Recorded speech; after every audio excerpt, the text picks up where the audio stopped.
to that towards the end. But anyway, so I get married, and but before I get married, I go on my first deployment, and my first deployment was on CV-64, the USS Constellation, as one of my very first, and like one of the leaders. I was like the mighty warship Constellation, by God, like 50 years old at the time.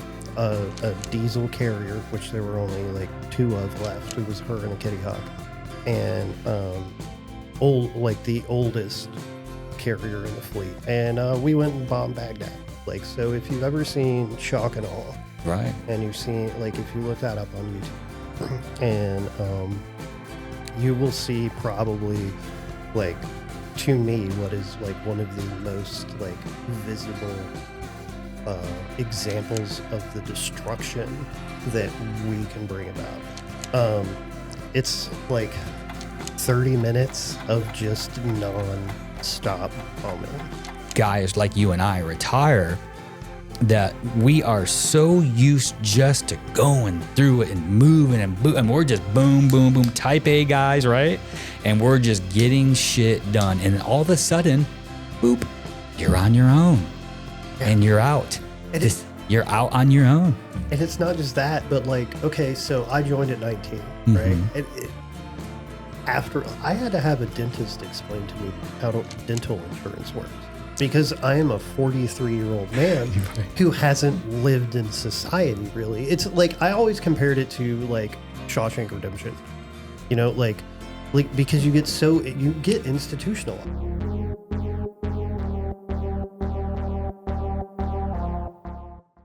I've been reading all morning about post-traumatic stress, and I just want to do you right and do service, because this is going to help veterans, you know, like, you know, I mean, 20 veterans a day commit suicide. 22, right? 22. So I saw Governor Rick Perry. Yeah, right. Who knows if it's gone up? But I saw an episode with Rick Perry, Governor Rick Perry, and he was discussing it. It's just a time where I feel that we're, you know, the veterans cannot necessarily rely on the VA for support. They have some support, and they're doing the best they can with probably the budget that they have, but the resources just are not there for veterans. And I think the mechanism that they have in place is not necessarily in the best interest of the veteran. And I would agree with you, like for a good bit of it. Like there's a lot of evidence to support that. Even my therapist at the VA, he's a nurse practitioner, and that's my psychiatrist. That's supposed to be a doctor, you know, but he gets to perform that function because of his experience. He's been doing it for 25 years, you know, all of this stuff. But like, they do that because he's doing it because the psychiatrist that they had was like, this isn't worth it, and left. Yeah. You know, like, so if he is literally doing this in his retirement years, and he's like, I couldn't serve, so this is my way of giving back. But like, that's a rare occurrence, to be honest. Like, there's not going to be a whole bunch of people that are going to be willing to take that huge of a pay cut. No, not at all. They're like, no, I want the money. I'm going to go on the outside and get the money, baby. I mean, if you went through all that school and took on all those student debts and stuff, like, like, I don't blame you. Like, all right, if there's a better alternative for you that's going to perform for you, then I can't really be mad at you about it, you know? Of course. And so, but I mean, like, then you get into, it's the whole, like, yes, they give us, we do get a lot of benefits, right? Sure. But a lot of times, like, we're props for people is how I feel. They only care about us when, like, they want to use us to prove a point. Sure. Like, Absolutely.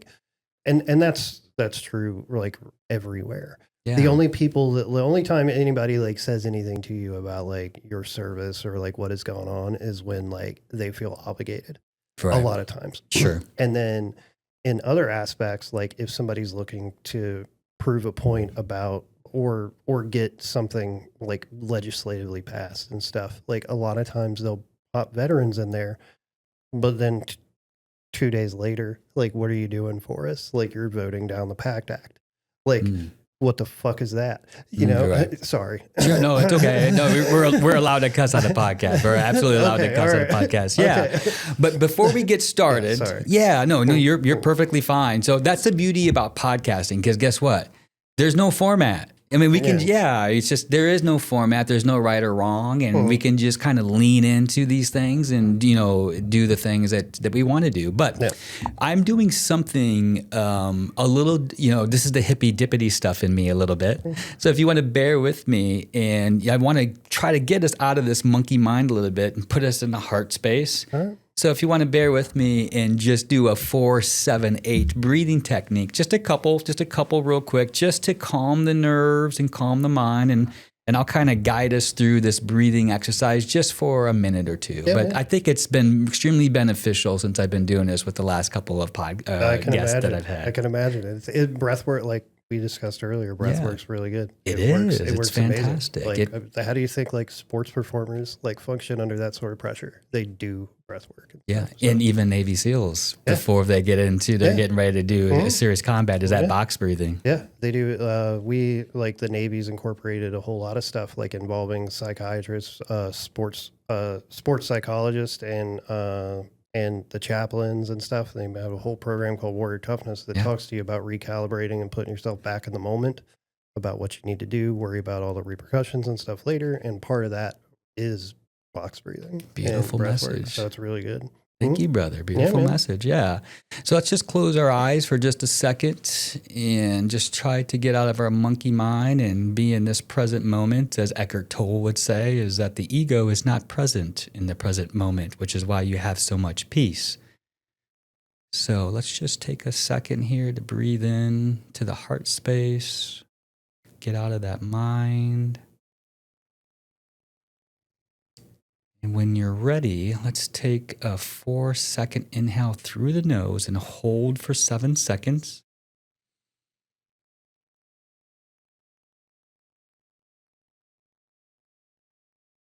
And then exhale for 8 through the mouth.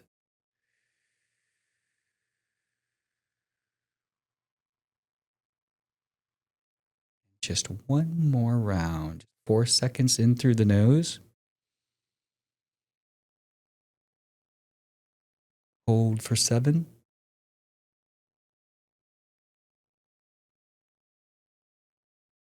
And exhale for 8. Thank you.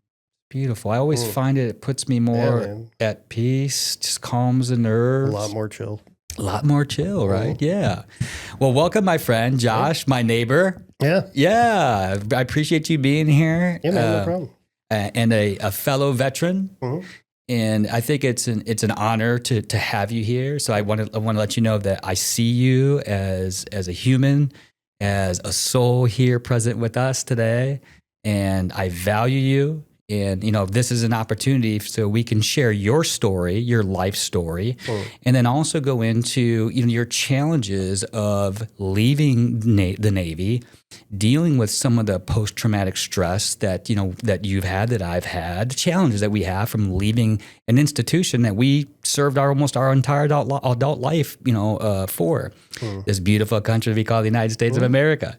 And I want to give you an opportunity to tell your story. And by us being vulnerable and being courageous, it allows other people to realize, like, hey, we all have our challenges in life. Life is not easy. We were not taught these things, during our childhood or even in our adult life. How to manage this crazy monkey mind of ours, which is just going bananas, especially in today's crazy society.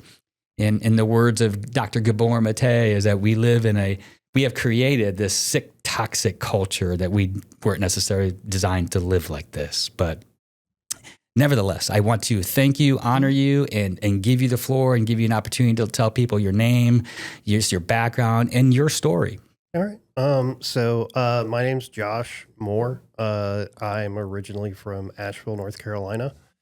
I am diagnosed with PTSD, anxiety, depression, and a few other things, like according to my disability claim that I got put in. But some of it is is caused by the military service that I did, and then some of it is caused by like growing up. So I was I'm a survivor, whatever, however you want to put it, of childhood neglect, abuse on multiple levels and in multiple cases.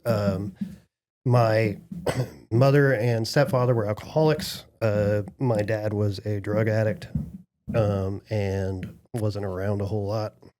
And my stepdad was highly abusive. He used to beat like my mom and us. And that all lasted until I was 15 when I took a ball bat to him, and then my mom kicked me out. He was choking my mom, and I took a bat, and then the next day she told me that I ruined her marriage and her life and kicked me out of the house. So since then, I've basically I've moved back in on occasion, but it would be temporary, and then I get kicked out again for not having a job or doing whatever. Again, I'm 16, 17 at this time. So, but the a whole lot of that, and like so I started doing like bad stuff, selling drugs. I ended up dropping out of high school. Did go and get my GED. What age did you drop out of high school? I was 17. 17? Yeah. Okay. Yeah. Got your GED? Yeah. Gotcha. I got my GED before I joined the service. All my friends joined the Marines, right? Like, except for one guy. One dude ended up joining the Navy. All my other buddies went to the Marines. So my buddy, this is actually how I ended up joining. My buddy that joined the Navy, he was back on HARP duty. He had come back to like help the recruiters to get free leave so he could just hang out at home. And he had asked if I wanted to hang out. So he came over and I like smoked that morning, and then like I'm like, yeah, man, like I'll go walk around the mall with you while you try and convince people to do smoke some marijuana, some cannabis. Yeah, gotcha. Yeah.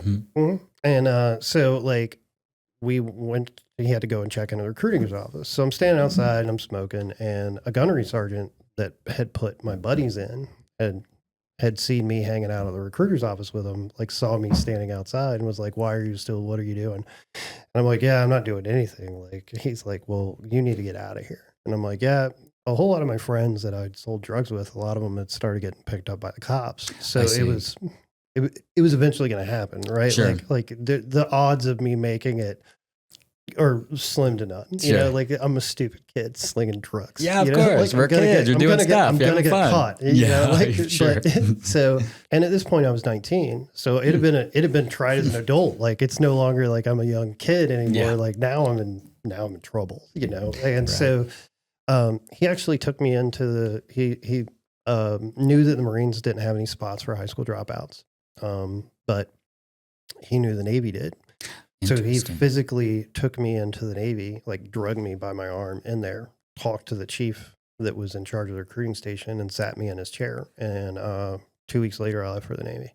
Wow. Like, just was like, well, I don't have anything going for me here. So might as well give this a shot, you know? And then. And where were you living? Which state and city? North Carolina. North Carolina. Okay, that's right. I'm sorry. Yeah.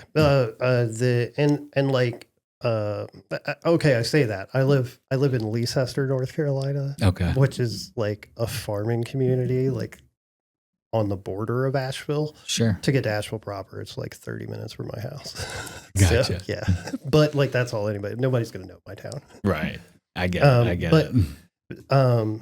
So I left for the Navy. And so like all of my childhood stuff had already left me with a large amount. And like I wasn't aware of the concept of therapy. Like we didn't have insurance, right? You know, like we didn't. I grew up like with the danger of a trailer being repossessed from my family, despite my mom working 2 jobs and all this other stuff, you know. And it's like now as an adult, it is insane to me that they were in that level of whatever, you know.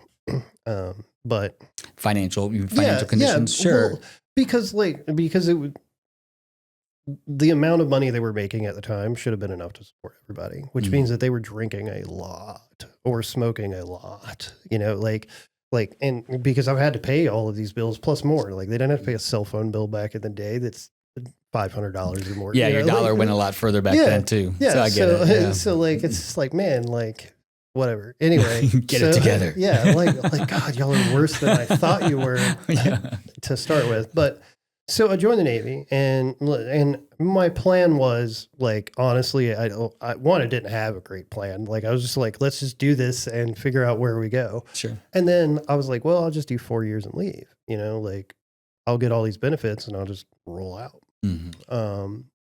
So eventually, I get married, which is a whole other story. Yeah, I get it. Not that's for another podcast, ladies and gentlemen. We might get a little snippets of that towards the end. But anyway, so I get married, and but before I get married, I go on my first deployment, and my first deployment was on CV-64, the USS Constellation, as one of my very first, and like one of the leaders. I always looked at the mighty warship Constellation, by God, like 50 years old at the time, a diesel carrier, which there were only like 2 of left. It was her and a Kitty Hawk, and the oldest carrier in the fleet. And we went and bombed Baghdad. Like, so if you've ever seen Shock and Awe, right, and you've seen, like, if you look that up on YouTube, and you will see probably, like,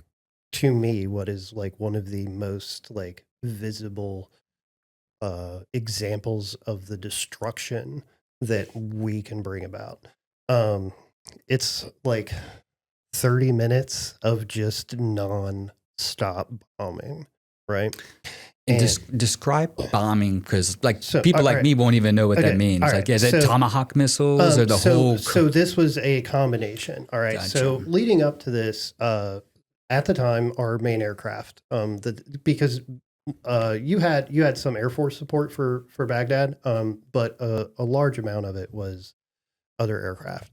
A lot of it was Navy aircraft from the carriers, and primarily because we have EA-6Bs. So, like at the time, they've been replaced electronic warfare, right? Yeah, right. So they knock out all the bad stuff, radar. Right? Mm-hmm. So then we also would have F-18s. FA-18s. So those are fighter attack. What that means is they're both good for air-to-air and air-to-ground warfare. Right. So then you have your F-14 Tomcat. Now that is solely fighter aircraft, or was at the time. Mm-hmm. So they found a way to modify the mission computers for the F-14 to allow them to carry JDAMs. So those are laser-guided munitions. Up to 500 pounds. And it required what's called a technical change. And our technical directive, they give you a piece of paper, they tell you what chips to swap out, you do that, and then you run it up and make sure it's good, and you send it out. And that's all it takes, and now this thing can drop bombs. Wow. So I spent about like a month doing just that, because they figured that it would be better to have like one person do it, or like one person for each like area do it. So I did those. And then, so we go, and the night that Shock and Awe starts, we set what's called River City. So they shut down communication. So we're out on the ship. We're no longer allowed to email off ship. So we can't tell anybody what's going on. Which makes sense. Operational security, you don't want to and so one person, I don't remember who it was, in my shop had the idea of, hey, let's bet money. So they made like a pool real fast of like every 15 minutes or whatever, from starting like an hour, because we had no idea where we were. We just know we're in the Persian Gulf doing rounds. We don't know how long these planes take to get wherever they're going. We don't know how far away we are. We can't do the math. So we bet on it. And then we sat there and we watched the news until we started to watch the explosion. And when I say like a bombing of this, like it is just non-stop explosion after explosion, just like constant. And our planes would take off and they would shoot off the end. And normally, if they're not like loaded down, they go off the pointy end and they fly off and everything's cool. If they're heavily loaded down, they dip below where you can see them. And in some cases, it looks like they're only feet off the water. An aircraft carrier is like 2 stories high, right? Which means this thing is flying off of here at enough speed for it to fly, but it's so heavily laden with munitions that it's falling 2 stories before it can take off. I see. Gotcha. So it is a lot of firepower, and they made like 3 trips, like that night. The carrier was filled with, like, the hangar bays were filled with nothing but bombs and missiles. Like the mess decks our galleys and stuff were used. Like that's part of where they used to put the bombs together, bomb farms and stuff. So like it was a big deal. And so I didn't make any money off of the bet. It was like 2 hours and 15 minutes was how long it took. Wow. From the time our planes took off until a bomb landed, or until the first explosion started. And they also had Tomahawk cruise missiles flying in and stuff like that. But everybody, we're all sitting there cheering and clapping, and we're like, man, this is great. This is awesome. Like, we're here doing our thing. Like, this is our purpose, like, and in like, I was there with it, I was like, man, heck yeah, dude. Like, I have a reason, and then the next day comes. And we all like wake up the next morning and shit. And I'm going down and grab my breakfast and I go and sit in the shop in the lounge because I'm like 20 minutes early for work, and I'm watching TV, and they start to show where they're pulling out children and women and just old people, like just random civilians that were like we missed. Or whatever, I don't know that there's like, I can't say one way or the other whether we missed or not. And I don't know if we've ever taken credit for it, whatever, but like, it looked like we missed. Right. And, and it wasn't just like 1 or 2, it's like a lot of people. And, so when you say you missed, what I mean is that the munitions didn't go where they were supposed to go. I see. Which means chances are like some of the videos are like their apartment buildings and hospitals, civilian casualties, yeah, civilian collateral damage is what we call it. But yeah, civilian casualties, because you're bombing the capital city of a country, right? Where are they going? Where are these people supposed to go? It's like, so I get it. And they're people. Yeah, they're humans. They're humans. And at the time, I was I was dabbling with Christianity again, like as a faith option, and I really struggled with the fact that, like, okay, so I didn't pull the trigger. I wasn't the one that actually said, "Hey, we're bombing it." I also wasn't the one that decided that this is what we're going to do, but none of those F-14s could have dropped a bomb if I hadn't done what I did. So,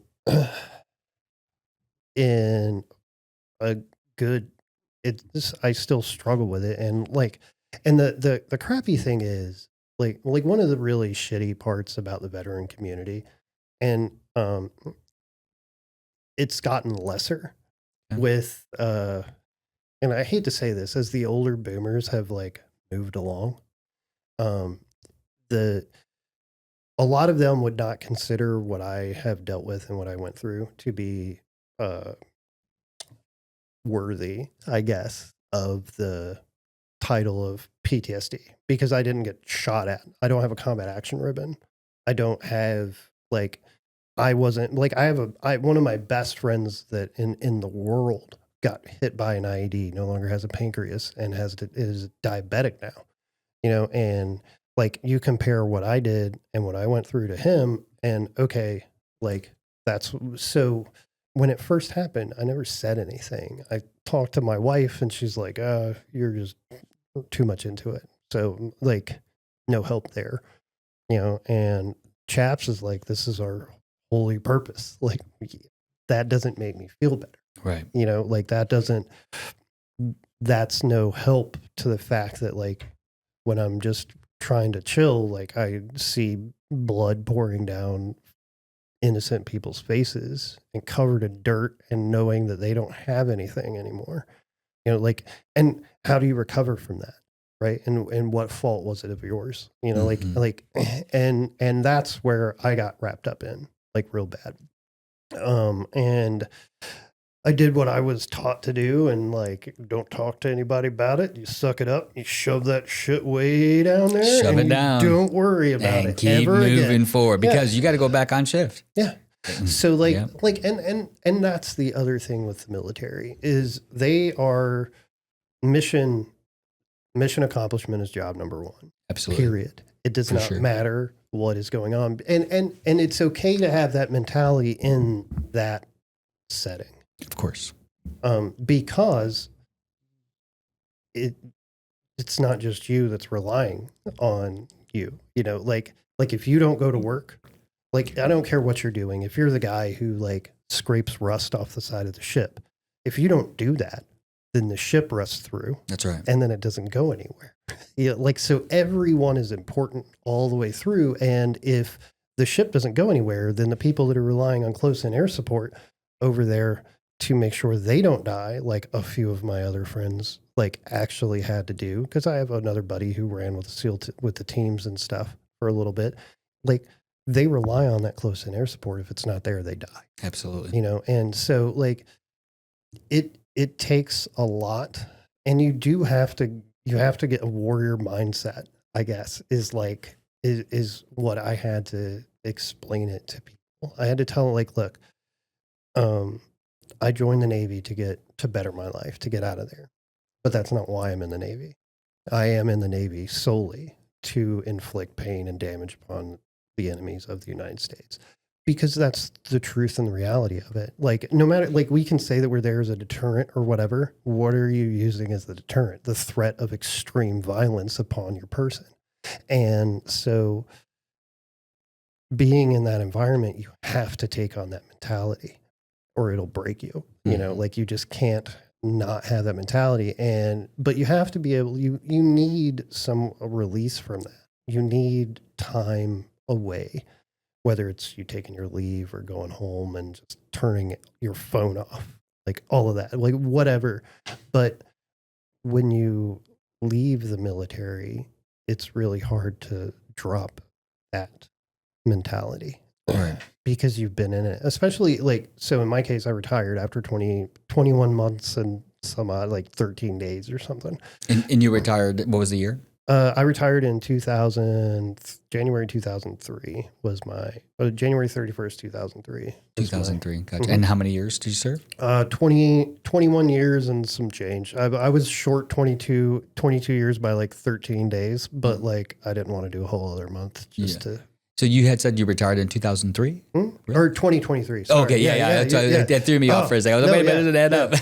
No. It's okay. We bombed Baghdad 2003. Okay, so like gotcha. That's the other, like, and so I have these PTSD problems, and so made more trips over to the Middle East, made more bombings, bombed more stuff. One point we chased pirates off the coast of Somalia with an aircraft battle group, which was pretty insane. The SS Quest, we did stuff with them.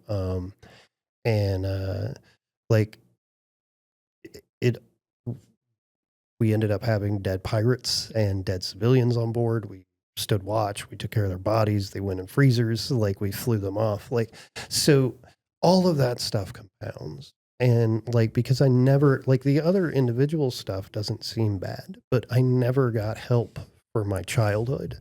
I never got help I never went to talk to anybody at the time about, like, I have nightmares and wake up fucking crying because I see babies bleeding and out of their ears, like I didn't do that because I didn't think that I didn't get shot at. I wasn't getting bombed or anything else. So because of the environment and the culture at the time, my PTSD and my issues were not as severe, so they were not worthy, I guess. Understood. And so I just sucked it up. And then each of those other smaller incidents just added on and made it worse and worse and worse. So some of my symptoms or whatever. I have high irritation, huge mood swings, go back and forth. I have memory loss at times. I have like blackout. Don't remember what I do. Don't remember where, and it's gotten better since I've gotten help, And what does help look like for you? So for me, help to that. So like for me, the biggest thing is, all right, so retiring from the Navy was one of the most stressful things that I've ever gone through. Yeah. Talk about that transition piece. Cause I feel, if I may break in just for a second. No. That's why you're here. This is about you. It's okay. And again, that's the beauty about podcasting is there is no right or wrong. Yeah. There really is no right or wrong. If you came here with a topic, no, it's I would okay. like to stay on it. Yeah, it's perfect. But so let's talk about that. So you're active duty, 21 years, that machine is just going. I mean, you're just, and I like to use it in this analogy is I feel like veterans, number one is that, so thank you for sharing your story. I would say that although that you weren't directly in combat and being shot at, I don't believe that we can compare traumas, and everybody handles traumas differently, right? And for some people are able to absorb a lot of stress and be okay, and then others not so much, and then I think what's really going on, specifically after guys like you and I retire, that we are so used just to going through it and moving and we're just boom, boom, boom, type A guys, right? And we're just getting shit done. And then all of a sudden, boop, you're on your own and you're out. You're out on your own. And it's not just that, but so I joined at 19, right? After I had to have a dentist explain to me how dental insurance works, because I am a 43-year-old man who hasn't lived in society really. It's like I always compared it to like Shawshank Redemption, because you get institutionalized. Absolutely. Like you have to, in order to operate in the manner that the rest of it does. Like you have to conform. If you do not conform, you break the system. And so you have to get in step, literally. But yeah, the problem is the military is going to go on when you're gone. And that's the thing that I explain to a lot of people. They don't care. You are literally a number to somebody. That's all you are. You are one of 370,527 or whatever the number is. You're not Josh to any of these people. And so you have to watch out for yourself. And when you're talking about we shouldn't compare trauma, the culture has gotten there or gotten better in that aspect for the military than when I was going through my stuff. Now it was to the point when I retired, I was in E7. I was a chief of the Navy. I was working in Great Lakes running barracks. Chicago. Real cold. That's why I'm glad I'm in Florida now, where it's chilly and raining outside currently, but whatever. It's not 5 degrees outside with a wind chill of 15. What are we in the 50s or 60s today? Yeah, maybe. But so that's a bonus. But yeah, so while there, there's more stuff that happened there. I had students that died, I had the students that I was suicide prevention coordinator during COVID when they were locked on base. There's a lot of stuff that happened up there that made for a really intense time. Mm-hmm. And we were shorthanded. I'm trying to retire. I wanted to do what's called a skill bridge. Amazing program. If you are a veteran and you're checking this out, or if you're in active duty, because it's not available for veterans, if you're active duty, you're checking this out, do that program, fight for it, do whatever you have to do.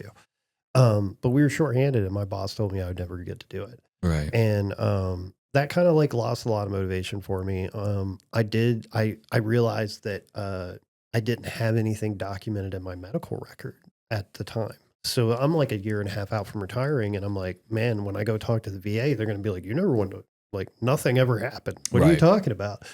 Like, so I'm like, crap. So that's when I started getting into the help. I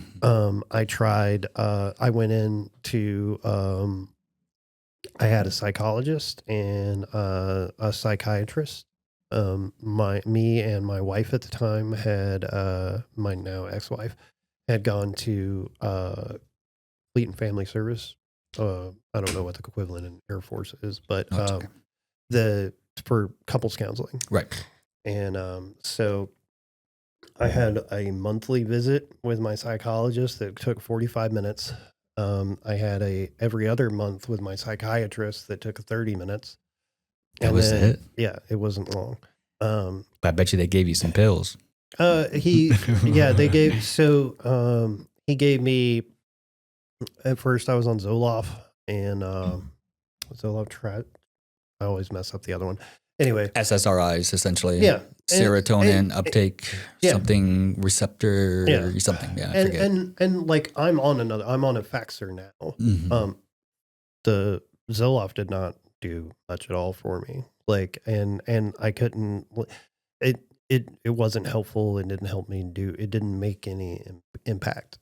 The Faxer has been working, like, admittedly, like really good for me. But that's also in combination with now I have a weekly appointment with my therapist and I have a monthly follow-up with my psychologist, along with the fact that I can just go to the VA whenever I feel like. And how I got there was after retirement, leading into retirement.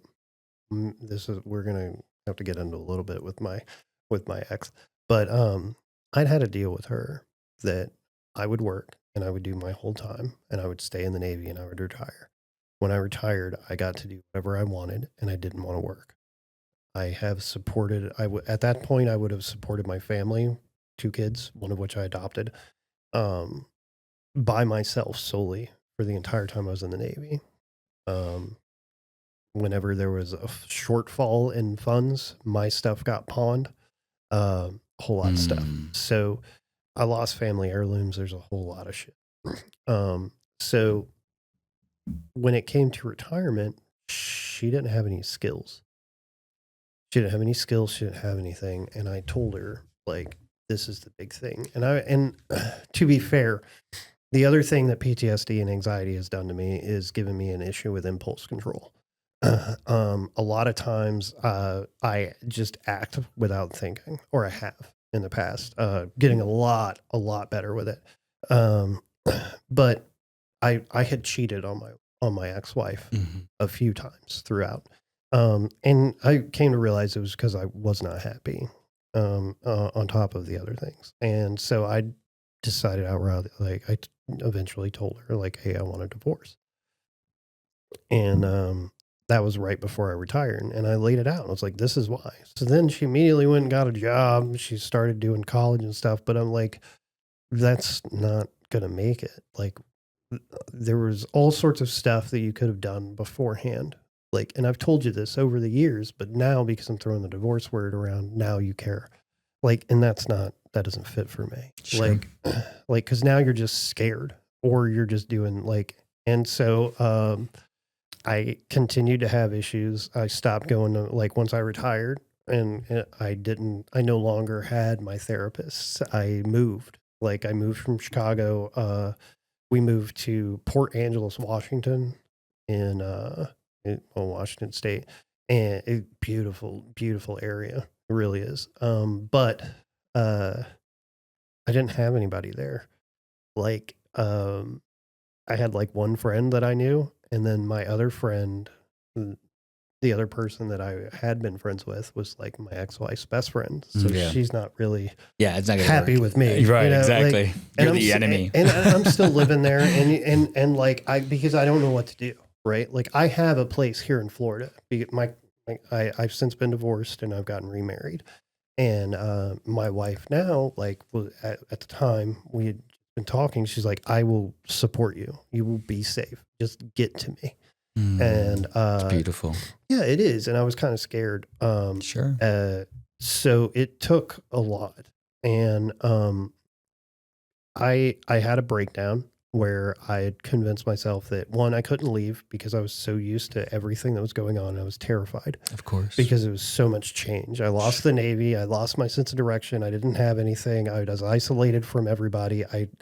Because of the way that my ex-wife interacted with my family, like, even though they had improved since I was a childhood, I didn't have a relationship with them because she hated them and isolated me from them. So I didn't have a support system outside of her. And it wasn't great for me. Right. And so you were suffering. Yeah. And so I had decided that I was going to take all my pills and I just wasn't going to wake up. Yeah, I decided that all the pain and stuff that I was going through, I just didn't want to ever deal with it again. I didn't want to deal with any aspect of it. I didn't want to deal with anything. I wasn't happy. I didn't foresee any future where I was going to be happy, like, because I felt stuck. Like, I didn't have any funds. I didn't have a job. I didn't have anything. So, like, how the hell am I going to leave, And so I was scared and I was stuck. And I was like, well, you know what? Like, this will just end it all. And so I made a plan that I was going to go and take all my pills and just go to sleep and not wake up. So I told my ex about it. And like, we gone to go see a friend of mine in Seattle.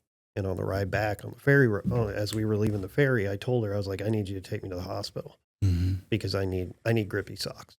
Like, that's what I need. I need the grippy socks they give you when you sit down in the crazy place. What is the grippy socks? Was like the jacket? No.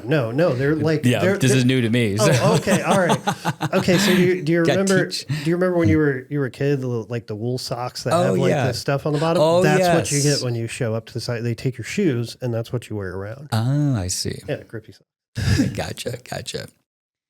Yeah, I got a weird sense of humor sometimes. But no, I just wasn't sure exactly what the grippy socks were. So thank you for clarifying. So yeah, I told her, I was like, hey, I need this. And she took me to a beach and just told me about her friend that had killed herself when she was a kid and how that made her feel. And that was it. And then so she focused on herself. Yeah. And, wonderful. And like, was like, you're going to do that to me and the kids and all this other stuff. Like, okay, but like, you don't care about me. Like, you're not asking why I'm feeling this way. You're not asking me about like what has caused this or anything like that, like, and it just like at that point, that's when I knew that like I had to bail. Like, I had to leave her in that situation. Yeah, I had to get away from all of it. And so I did. About a week later, once I was able to wrangle control of my phone back, because because for that whole week, anytime I was on the phone, she was around. She barely left to do anything without me being like, so it was like basically like the first day I was left alone. I told my son, because I again, coward at the time. I couldn't bring myself to tell him what I was doing. So I ended up being the dad that went out for milk, like, and he's 19 and I gave him a hug, or he's going to be 20 this year, but I gave him a hug, told him I loved him, and left. And I'd packed a bag that had one pair of pants, actually the pants I'm wearing right now, one change of underwear, a shirt, and 2 socks, and a laptop. And I put all of that in my backpack, or in my backpack, put that in my truck, and then I drove. It took me 3 days to drive from Port Angeles, Washington, which is like the tippity tip of Pacific Northwest, to arrive here in Navarre. It took me 2.5-3 days. Solid driving. Yeah, like, that's a long drive. Yeah. So let's sit with that for a second. That's a lot. So let me process this. So if I can just kind of try to give a brief synopsis a little bit. And I really wanted to ask you some more questions too, in terms of what you were actually feeling at that moment that you made the decision to save yourself. And first of all, I honor you for that, my friend. Well, you probably saved your life. Oh, I know that I did. Yeah. And I don't want to put any words in your mouth and what you were feeling at that time. But you hear the story, veterans going through stuff like this where they have hit the wall, don't necessarily have the proper support at the home, and have to make that decision that it's either, I feel so unsafe. I feel so dysregulated, unseen, unheard, unloved, no support. And, I want to give you an opportunity to really explain to the audience, because this is an event that happened to you and your family that changed the course of their lives and yours. Oh yeah. It's 2 years and I haven't spoken a word with either of my kids since we drove away. I even took a trip up there and tried to see my son, and he wouldn't come to the door. He wrote me a letter telling me I was a piece of crap. Other related reasons in his letter, but basically it boiled down to, because I didn't send any money, is like what the end result of that letter was, is that I spent money on me and what I wanted to spend my money on, because now I'm allowed to, on whatever I want. And I didn't send it to him and his mother, who was no longer my problem. And you're 19, go get a job, make your life, like that's what I raised you to do. But, in that moment, it's, man, so fear, anger, like you run through all of the really bad ones. Like it's like, you feel like you have been taken for granted every second that the people that you have done. And like, I'm 43 years old. I've had to have a shoulder surgery. I've had my gallbladder taken out. Both of my knees are bad. Every one of my joints cracks when I move. I have nightmares when I sleep. I have sleep apnea. Like the food they give us isn't the greatest. It's there to provide you with energy to make sure that you can get through your day. And that's the Navy food, right? Yeah, no, sure. Yeah, it's there. It's balanced to provide. But like we've had masters who died from heart attacks because they ended up having to go through and take all the deep fryers out of the whole Navy, because like they found out that like they just kept having all these old master chiefs dying because they have high cholesterol because they're eating all the fried foods. So they had to go through and take all the deep fat fryers out. So there's no more deep fat fryers. Wow, so like interesting. So because it's just there to. Everything in the military, like I mentioned earlier, mission accomplishment is job number one. Sure. I don't need you to survive. They don't care if I survive past my 22 years. Right. They could give less of a shit. Absolutely. Because I'm not vital to their mission any longer. So like, actually you're a detriment, because now you're getting services. Now you're getting retirement. Now you're getting all these things. They're like, hey, the sooner this guy dies, the better. Yeah. Right. Like, but, absolutely. But so like with that, you feel abandoned by the thing that you gave your life to, right? So in the same instance that they're like, everybody's like pushing you out, right? Like, and yeah, they're celebrating it if you do like a retirement ceremony and all other stuff. But honestly, people want you gone because now you're the old guard, right? And that was true when I joined, because society continually progresses, and the only way you progress is through change, and human beings are naturally resistant to extreme change. We don't like it. It sucks. That's why people don't like to move. But like, you feel abandoned by this thing that you gave your blood, sweat, tears, life to. My son is 19 years old. If you look at my C counter, I'm sitting at like just shy of 6 years. And C counter is day to day the amount of days that you spent floating, like amount of days you spent deployed. I don't know if there's an equivalent. There's something. Like deploy time. They track those days. And it's a day to day counter for when you were and how long and all this other stuff. 6 years, a third of my son's life, I was not home. I wasn't present. It wasn't even like I could occasionally get on Skype. I have ADHD. I have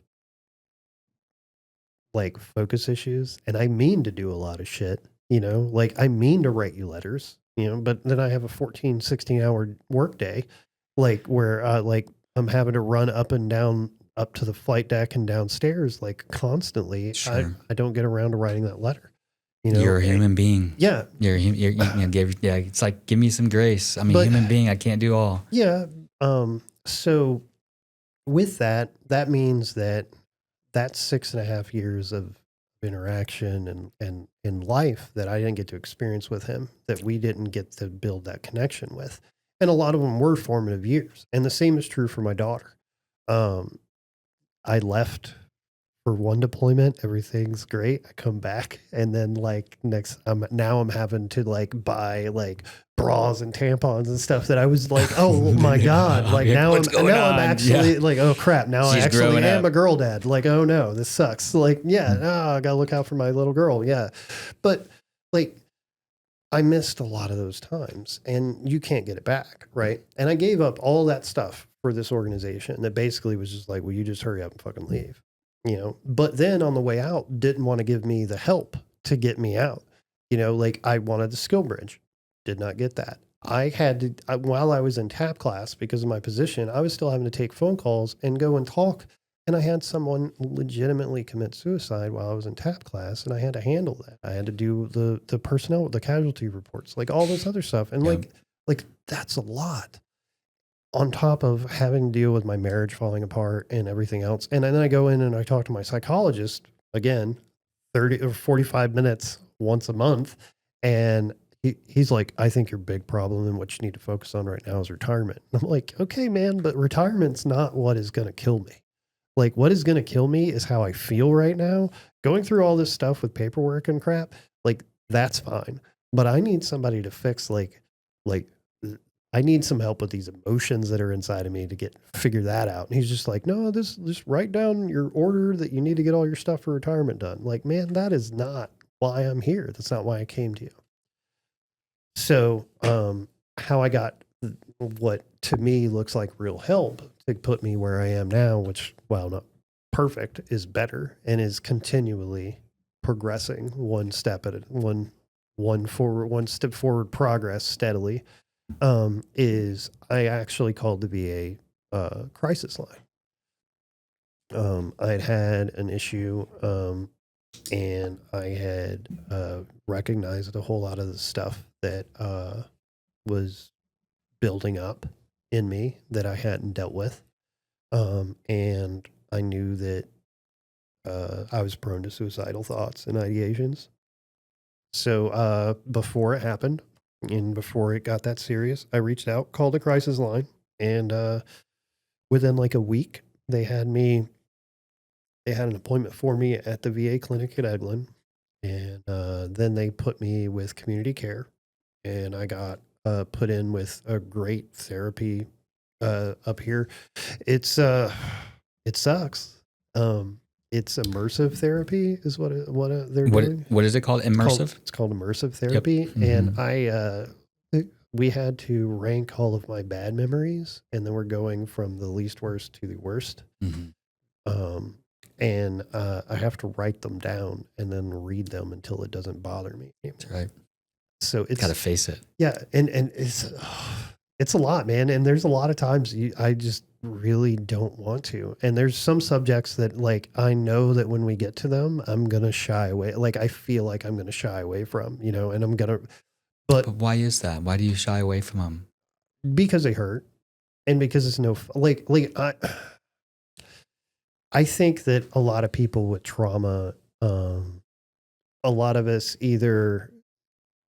some of us go hedonistic, I guess. Like everything else sucks. So what I do control, I want it to be fun and enjoyable. And so if it sucks, I don't want to do it. And now I'm a grown man, and I can make that decision. And so part of me is like, no, that's going to suck, man. You don't want to do that. You know, I don't want to face it. Yeah. Yeah. And but there's growth in that. Oh, there is. Mm-hmm. And it's going to be better in the long run. It's going to allow me to have more fun and do better and enjoy the stuff. But like getting past child Josh, you know, that's like, no, man, this is going to hurt. Like I don't want to go back and relive this stuff over and over and over, you know, like I read like each memory, like to read is like 5 minutes, you know, I have an hour of therapy. Yeah, I see. I get it. You know, like I'm reading that a lot. And like that's even taken into account. They make sure that I have 15 to 20 minutes of meditation at the end of it to get me reset. Good. And they check in with me. Like I'm telling you, like this place and that is what help looks like for me. Good. The medication that I have is there to stabilize me currently while the therapy does its work. Okay. So because with how I am and because I know myself, if I don't already have that little boost from it, from the serotonin boosters and the SSRIs, I will never get motivated or care enough to go and get the help. It's because I have empirical evidence of that. I have my whole life prior to me taking any sort of medication. I was unmedicated for 40 years of my life, and those were miserable.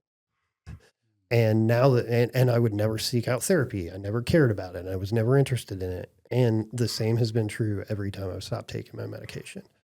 I stopped caring about going and getting help. I stopped caring about doing anything. I just want to sit around and do something to just make everything go. Right. Like I just want to be alone, isolated, and just nothing impact me one way or the other, positive or negative. Like it was like living in limbo for I lost I lost happiness. Like I didn't care about food or any of this stuff. Was like how bad that transition got because I didn't have the support system. Then the Navy didn't care about me. The VA didn't care about me yet because I wasn't a veteran. The Navy didn't care about me because I was on my way out. My family didn't care about me. One, because me and my wife were already on the rocks and we were having issues.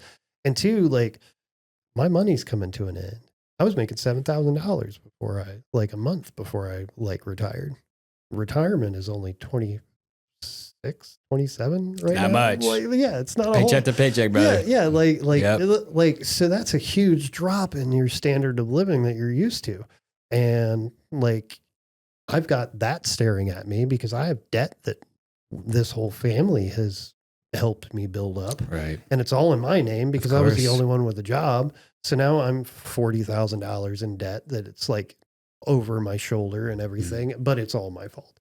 And so all of that stuff builds up and builds in and leads to me bailing out, getting the crisis line and then getting in and getting legitimate help. Yeah. Thank you for sharing. Yeah. And thank you for being vulnerable and courageous and for going and getting help and then sharing your story with other veterans so they can benefit from your story. And a lot of veterans, like we spoke about before the podcast started, 22 veterans a day are committing suicide. I mean, you hear about somebody committing suicide. I do, at least an acquaintance of mine or somebody twice a year. I hear so-and-so is committed suicide and he's a former Army guy or Air Force guy or Navy guy or Marine or whatever. And the system and it's, kudos to the system for you to work to see what works for you.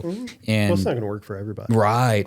And and it doesn't. And then, and in addition to that, we weren't taught to talk about our emotions. No. We weren't taught to hey, this is what you do when things go wrong. And this is, being vulnerable and courageous, and communication is a big part of that.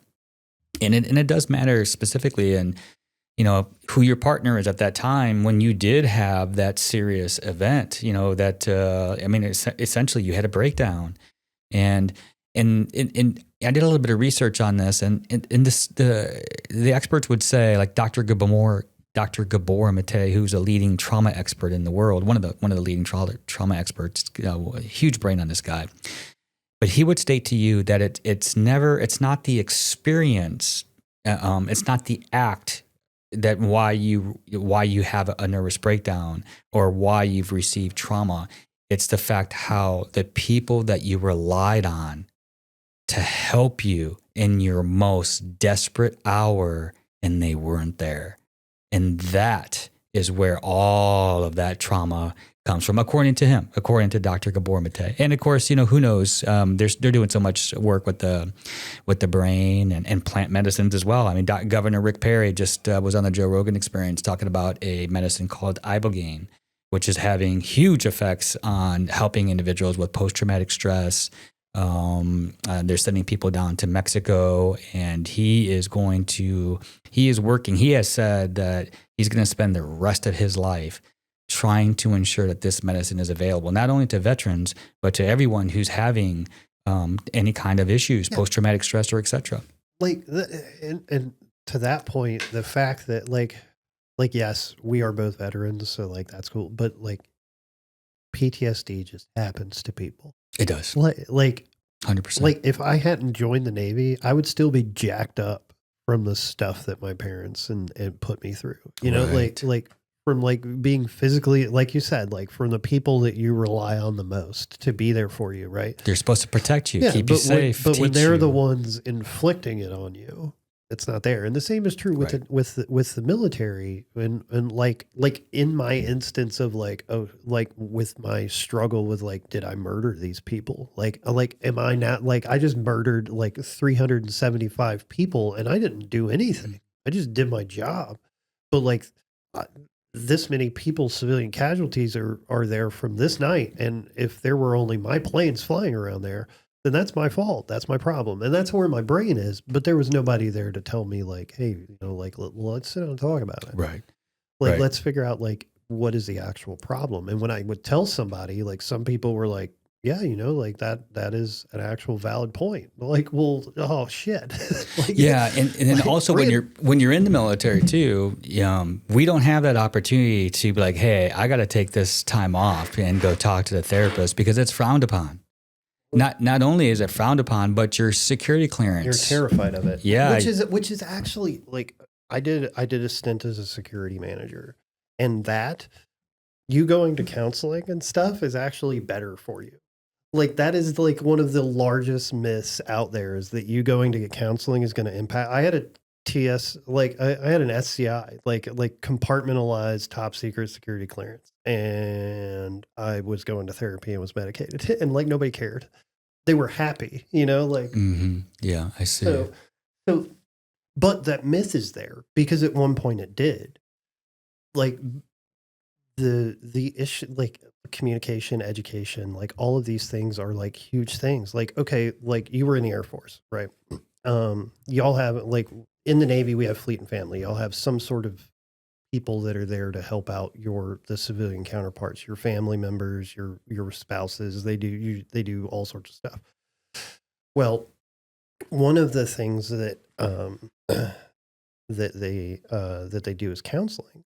You get 12 free sessions through that is independent of anything that you could get from going to your doctors or whatever. You just get to go but nobody knows that they can just go and talk to somebody. Like, and like you said, mission, like it's not encouraged because that's time off work. Right. I need you here. Right. I like 100%. You have to be here. That's right. And that's why my medical record was so stint. And that's why so many people wait. Because otherwise, like you get treated like a dirtbag.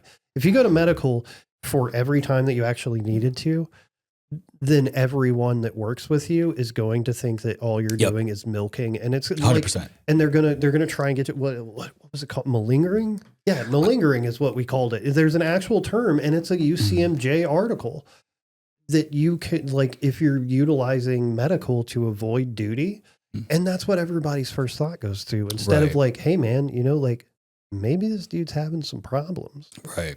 Yeah. Which is okay. Yeah. And yeah. Back then it wasn't, but I feel now hopefully it's starting to change a little bit now. I don't know. It has, at least in the Navy culture. I can speak to that aspect and I can speak to a section of it. And part of that is like, so we would do disciplinary review boards, right? Like, so people got messed up and they would come in and like on your side, they would stand there at attention in their dress uniform. And on this side, there's a whole bunch of senior enlisted people like standing there it's supposed to be a fact-finding mission. We're supposed to figure out what happened. It turns into we're screaming at them, like we're yelling at them. Sure. It's a discipline thing. And so like, but you ask them and I would have to say like 8 out of 10 of these kids, 19-year-olds, like, because I'm 40 at this point. Like, you're like, look at this old man. Yeah, right. But like, they're in there, and I'm like, why did you do this? Like, why did you decide to walk off base, go down the street, beat some random bum up, and then come home? Like, what was the purpose of that? And I'm like, well, I just, like, I felt really sad or whatever. Or like, why were you drinking underage and you got so drunk that you just like beat the crap out of your roommate or burned something down? Oh, well, I was really sad. Or like, like I had this going on at home, or my girlfriend just told me that she was pregnant like a month ago and then she lost the baby last week. Like, okay, dude, did you tell anybody? Like, because that was the first thing I would tell anybody that worked for me is like, hey, if you have issues, you need to come and tell us, because we can adjust. What nowadays, it's a lot easier for us to adjust to that. In most cases, we're undermanned, but like leadership has gotten to the point where it's like, okay, I can give you this result that you want. I can give you that result today. What's going to happen at the end of that day, though, is these two people are going to have a fucking mental breakdown and they're not going to be at work for 2 weeks. Right. So which one do you want? Yeah, there's a consequence. Do you want this to last? Do you want this to take an extra 2 days? Or do you want to lose these people for 2 weeks when it's done in 12 hours? So which one would you rather have, sir? And then a lot of times, like, the officers come back like, well, you know what? Like, you're right. It's not really all that important. Yeah, I get it. You know what? It'll last. It'll be fine. We'll be okay. But that wasn't true 15 years ago. Absolutely. 15 100%. years ago, you show up and you're like, man, my back hurts. And they're like, here's some Motrin, suck it up. Yeah. And so like now you have people with back problems and you have like all of these things that like we just never are given the encouragement or time or like, or it's just such a cultural bad thing to just say, help me, like whether it's a physical help or whether it's like but especially with the mental help and stuff. And that's what, and that leads out to like the sexual assaults that happen in the military, all of our, like the amount of people in domestic violence cases that we have, like all of that stuff can all get wrapped around to like somebody just going like, I need some help, man. Yeah, absolutely. And like just making that, giving somebody a safe place like that, like even just telling somebody they did a good job. Yeah, absolutely. Like just being able to hear that. Like if I had heard like, hey, like you did great on like whatever, like and that sounds like, even saying it now though, it sounds ridiculous that I should have to go and tell and that part of me is that old guard leadership mentality, which is why it's good that I'm retired now, is like, I shouldn't have to go and tell you that. Like you did the job that you were asked to do. That's all that you did. You didn't do anything extra. You haven't done anything. Why am I going and telling you a good job? But I do it because I know that it makes an impact. Of course. Like gotta take care of your people. Yeah. The human beings. Yes, they are. Yeah. And you want to treat people how you want to be treated. Yeah. And I didn't like being treated like trash when I was, and being taken for granted when I was a lower rank or any other stuff. And in the Navy, it's different too. Like each branch is different. Like in the Air Force, I didn't really see, there were some times, but we didn't see that all that much. But in the Navy, it's a little bit more aggressive. We're bullies. Yeah. Yeah. And the Marines is even worse. Yeah. They can, well, they're part of us. Of course. And well, I appreciate you sharing and let's go ahead and dissect that a little bit. And so the individuals that, I feel like health, mind, body, and spirit is a whole body concept. Mm-hmm. And that even, it boils down to, like, I'll give you an example. Everything that we ingest matters. There was a data that was just, I think it was released. I'm not sure when, but I saw it. It was, they changed the food in a prison. Okay. And 55% of the violent crime reduced from the food. And the reason why, and if I can go into this a little bit, food matters. Everything matters. That vagus nervous system comes from the brain, goes all the way down and attaches to all of our nervous systems. It attaches to the organ, nervous system, heart, lungs, you name it, it attaches to it. And when we don't feed our vessel with the proper nutrition, it puts us in a state of fight or flight, which is we are in that sympathetic nervous system. So we don't feel safe. We always are on edge. You don't feel comfortable, right? And so number one is that you have to help yourself. And helping yourself is by mind, body, and spirit, doing the work, realizing like, okay, I need to change my diet. If I'm having some, that gut biome matters. If I'm having some kind of emotional issues, mental health issues, the first thing that, you want to take a look at is, what am I eating? What am I wearing? What chemicals are around the house? All of that stuff matters. Am I doing breath work? Am I doing meditation? Am I doing all these different type of things just to help yourself? And I feel like that is such an important thing, in America. I was taking a look at some of the stats, just from an overall perspective, and, the mental health industry is in shambles, in my opinion. But there's 337 million prescriptions that were administered last year. 337 million anxiety prescriptions. So much so that for every time that you went to an office visit, regardless of the specialty, 27% of the time you left with some type of prescription for antidepressant. That's what, we have normalized this world of antidepressants, all these pills, SSRIs, this and that. And then without really taking a look at, like, if you ask your doctor, what's in those pills? He's probably not even going to know. Yeah, but okay. Well, my argument against that is, like, I saw a comedian recently that made like this similar sort of argument. Oh, it's not an argument. It's just those are facts. Yeah, but like, okay, but do you know what's in a bratwurst? Well, yeah, I do. Do you know every single ingredient in every That's why I don't eat them that you've ever eaten? That's why I don't eat them. Okay, but what I'm saying is like the vast majority of people, one, don't know, and two, don't Well, that's the work, don't care or want to take the effort. Well, that's the work. I mean, if you really want to take care of the vessel and take care of you, this is the work. Okay, but that's what works for you. Okay, so this is what I'm saying. Like when you asked me earlier what help looks for me. Sure. For me, my help does look like the SSRI.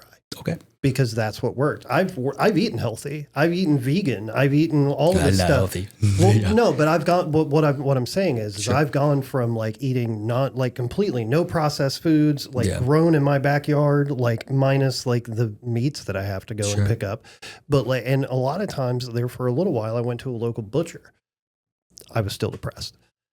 And part of that is because I didn't have therapy and all that other stuff. Yeah, therapy, of course. But what I'm saying, like my point in it is like, do I agree with you that we are over prescribing? Yes. Am I saying, do I agree with you on the aspect that medication is terrible? No.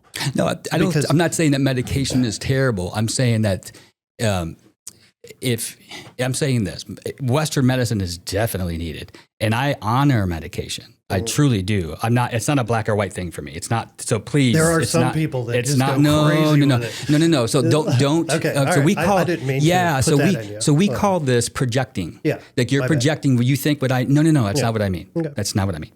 So it's definitely needed. But here, and again, we're all different, right? The fucking times we're all on that level. Though, yeah. I would agree with you that is probably a large. Like that is an extremely large number, but that same fear has been around since we were kids with Adderall, Ritalin. Like that's why my parents never that's why no one ever. That's even why my ex-wife would not let me get my kids into therapy. Is because she was so afraid of the fact that they might medicate them. They are. They probably will. Okay, but you know what? My son right now is 19, 20 years old, is in a constant depressive state and does not work, and has no motivation. Okay, and he lives with his mom who eats healthy and does all of this stuff. He needs that therapy, and he could probably benefit from that medication, but I'm not allowed to because of her fear. And like, so yeah, I agree with you that and like, it goes both ways. Like, yes, the medicine is necessary for some people. It works great for me. For other people, it's an opening to abuse. in some cases. In other cases, it just doesn't do anything. Like my Zoloft. I took Zoloft for 1.5 years. It had no fucking impact. Yeah. Effexor is working. And I had another friend that he spent 7 years with the VA going through to try and find the medication that balance the medication balance that works for him. And at one point he was in his room naked, or in his kitchen, and he kicked his whole family out. And he's in his kitchen naked with a blanket wrapped around him with a fucking knife when the cops popped in to put him into a hospital. And so like, it's a lot of that I'm wondering is the level of those medications, is it because of people like me going back and saying, dude, this is not working. Like, I need something else. You've got to give me something, because I had to do that. I had to do that 3 times because one of the medications that gave me to sleep did not, like, it killed my appetite. I didn't eat anything for 3 days because I couldn't eat. And so like, add like that is side effects with a lot of them. And that's, I mean, every pill's got a side effect. Oh yeah. Everything you take has a side effect. And so like with the medication thing, I'm torn on it because it is necessary and it helps me. It does help me 100%. But I know for a fact that there are a lot of people out there that either get them to sell them, get them to abuse them, or just get them because, and it's not actually making an impact because they're not doing any of the other work. Like I referenced earlier, the medication is just there to keep me steady while my therapy does its work. Like medication is not what makes me sane. The meds are never going to make me sane. What the medicine does is puts me more in and actually, like, I want to say that my vitamins are helping more, like you're saying earlier. Like when I went in, like one of the things first thing my psychiatrist at the VA did was had me go and do blood work. And he's like, dude, your B and D levels are way low. Yeah. He's like, I can give you all the serotonin boosters in the fucking world. He's like, but if you don't have vitamin D in your brain, then that serotonin is never going to stay. So you got to get this. So now I take a supplement daily for that. I try and spend more time outside. Like I'm actively going and trying to find things to naturally give me these things. But in the meantime, like, I'm taking a pill, and like his viewpoint on it is the same as mine.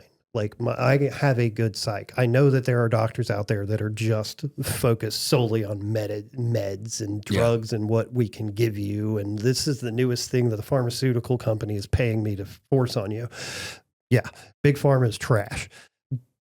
But like the fact that I can wake up in the morning and I can feel so badly, like, to where like like I just had dreams of my stepdad beating the crap out of me, my dad ODing in front of me, like it's like stuff like that. And then I can wake up and I can walk over to my cabinet and like be shaking, and like walk over, grab it, and say, okay, well, I'm gonna take a breath and like start doing my breath work, grab my fucking meds, take my morning medication, get something to eat, walk around a little bit. Okay. All right. We can face the fucking day. Good job. You know, like, and you're regulating yourself. Yeah. Congratulations. You're learning. Like I have control this, brother. So what I have Effexor for day-to-day use for mood disorder, for PTSD, to keep me steady is how the doc has prescribed it. I have for what they call PRN, for like when I really need it, I have an anxiety medication. But it's what's in EpiPens. It's an antihistamine. That's all it is. But like, so like conceivably you can take as much of this shit as you want. It's never going to do anything bad for you because all it is an anti-allergen. But like, dude, I take one of those, I'm asleep. Like it's just drugging you. Unless I am amped up to like where I am like freaking out, taking one of those will put me immediately to sleep. And I don't take those. I don't like that medication. And I told my doctor that, and he's like, good. He's like, then we're not going to change it. I don't want you to like it. Yeah. Like, you're not supposed to like it. You're supposed to use it when you have to. If you liked it, then you would probably use it a lot more often. So what would you do? Like, so if you feel like, what does it feel for you? Like when an anxiety attack, for those that are not familiar with it, what does it feel like for you? Is it overwhelming feelings? I was agreeing with you that there is an overabundance over prescriptions. Oh yeah. So, but I am curious about how many of those are with the people that are going back and going like, this shit's not working. But it's I want to say that would be a small percentage. You're probably right. I don't think that's going to be a lot of people. Yeah, people love their drugs, man. It's not even just that. It's just that like people are so used to like doing what their doctor tells them, right? They put doctors on the pedestal. So, and I'm not going to say undeservedly so, but at the same time, like it's not a hard profession. It's just not. I had a doctor one time in the Navy when I was having gallbladder attacks because I had gallstone issues for like 2 years that were undiagnosed, despite me going to the ER every time I had an attack because I can't vomit, I can't fart, nothing moves one way or the other. Really? It's awful. What was it from? Gallbladder. Gallstones. Oh, I see. Worst. No kidding. Yeah, it was terrible. 2 years that went undiagnosed in the Navy.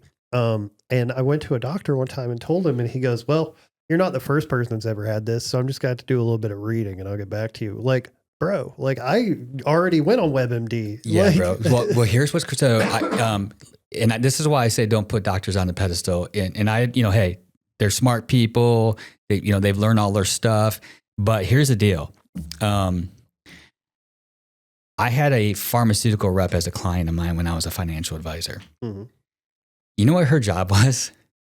To con the docs into... Con the docs, right. Mm-hmm. And here's the deal. So when a new pill came, the doctor didn't know. He knew a paragraph about the pill. And as soon as you had an ailment that fitted this category, he would... And in addition to that, so he's pushing that, right? Doesn't know a whole lot about it. Hasn't read any really scientific stuff about it. Then here's what she told me. When they would be in the middle of something, and if he had questions from, a patient, he would call her. Yeah, I believe it. Because they don't know. I mean, so I'm not sure if you just saw like something I just posted recently. They were trying to harvest some guy's organs, and he was still alive. They told his family he was dead. Oh, so actually, like while you're messing around, bananas. John Oliver. Yeah. Last week tonight has look up about coroners and medical examiners. Ooh.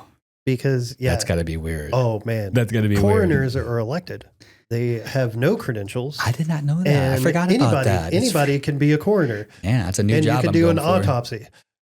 And then like reading through it, they contract that out to other individuals that come in, and like they did an interview. They walked in and they saw like where this dude was performing autopsies. They had organs in like Chinese food to go containers, like the things you get your soup and your teas in. Oh my God. And like it was just awful. It was crazy. So like stuff like that happens all the time. Mm-hmm. Like, and like more often than you would ever want to imagine. Oh, I believe it. And like, I agree with you about like you have to be sketch about, you have to go into there knowing that this is also like my viewpoint. Like we have a for-profit like healthcare system. 100%. Like between the healthcare insurance and the way the hospitals are run and everything else. And we have a for-profit healthcare system. Yep. And so they're all there for the bottom line, whether it's a doctor or anything else. So like does the fault lie with the doctor or does the fault lie with the system?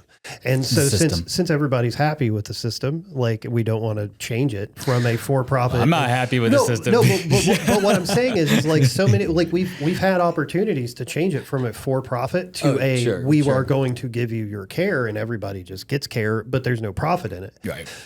And that got shot down, and it gets me called a communist and like all sorts of other stuff. I get it. Like, I mean, no one. Anytime you want to change, but like honestly, like if the doctor no longer had the incentive of being able to sell me this pill that's going to cost $75,000 extra, he's going to get paid the same fucking amount whether I get the pill or not, and.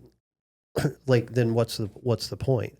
Like that doctor, the doctors that get the really good pills and stuff, like those guys can charge more because they're the ones that like they're the ones that the pharmaceutical companies come and talk to first. So they get the cutting edge technology. So that cutting edge doctor who gets all of his stuff first, like he's the guy that can charge more. So he's going to make more money, right? Like, so if you take that capability and you take all of that stuff for them being able to charge you for every pill they prescribe you. Okay, awesome. Yeah. Like he's going to get a kickback from the pharmaceutical company that creates fucking like whatever XYZ pills that he just prescribed me.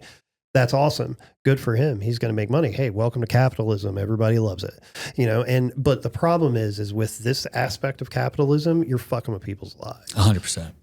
And whether it's in the aspect of getting people addicted to medication or whether it's the aspect of like not thinking that you don't have enough money to pay for these treatments. So why are we going to bother with it?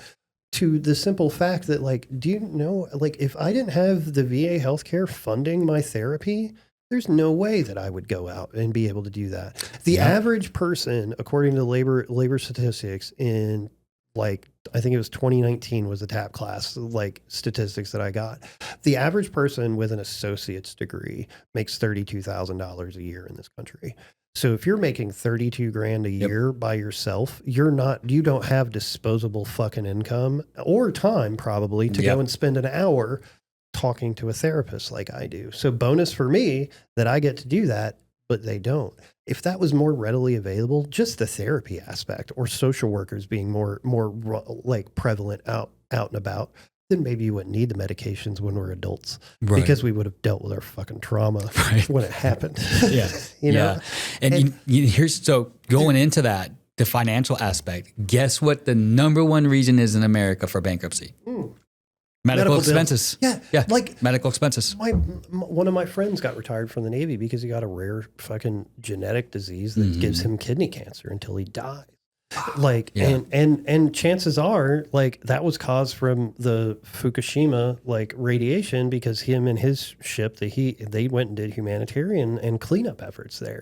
And no one else in his family has this genetic aspect or genetic modification. There are less than 500,000 people in the entire world that have this, but now he's going to have kidney cancer till he dies. He couldn't afford that. Like if it wasn't covered by the military, like, so what is Steve that lives in freaking Oklahoma who like goes and works one job at the gas station and the other job at like the mechanics shop, like that dude's bringing in less money than I am. And I don't work now. Right. And where's he going to get the money to go and pay for any sort of help? He's not going to get it. Yeah. And if his kids need help, they're not going to get it. Right. And so then that just passes it on to the next generation. Same sort of thing. So if it like that is the root cause of all of this, like honestly, like it's corporate greed. Like you 100%. If you could get rid of the corporate greed aspect and you actually have people start caring about people instead of about money. And I don't understand the people that argue when they're like, you're not ever the one benefiting from this. Like the people that get so mad when I say, hey, like I think everyone should have access to good quality healthcare. Sure. And like, I don't care who you are. If you're inside this country, I don't give a shit if you're visiting. Yeah, and you get sick, you should be able to go and get some fucking help. And if you're here and you're a citizen and you've paid taxes and you've constantly gone to work and you've paid into your Social Security that you're never going to get to touch and everything else, and you develop cancer, you shouldn't have to worry about indebting your children for this. Like that should just like, but then people are like, well, I can never understand. Like, well, you're a commie. Like, okay, like why though? Like, why is it like you're not benefit? You are like this system is screwing you over. It is. And you are defending it. And it's okay. Everybody has their way. But like, I just can't. This is where you let go of the control. Yeah. And then you just let them be them. And it's okay. I don't understand. Like, but my issue. But you're trying to understand. I want to know why. But you can't. But let me help you for a second. Just give me a second.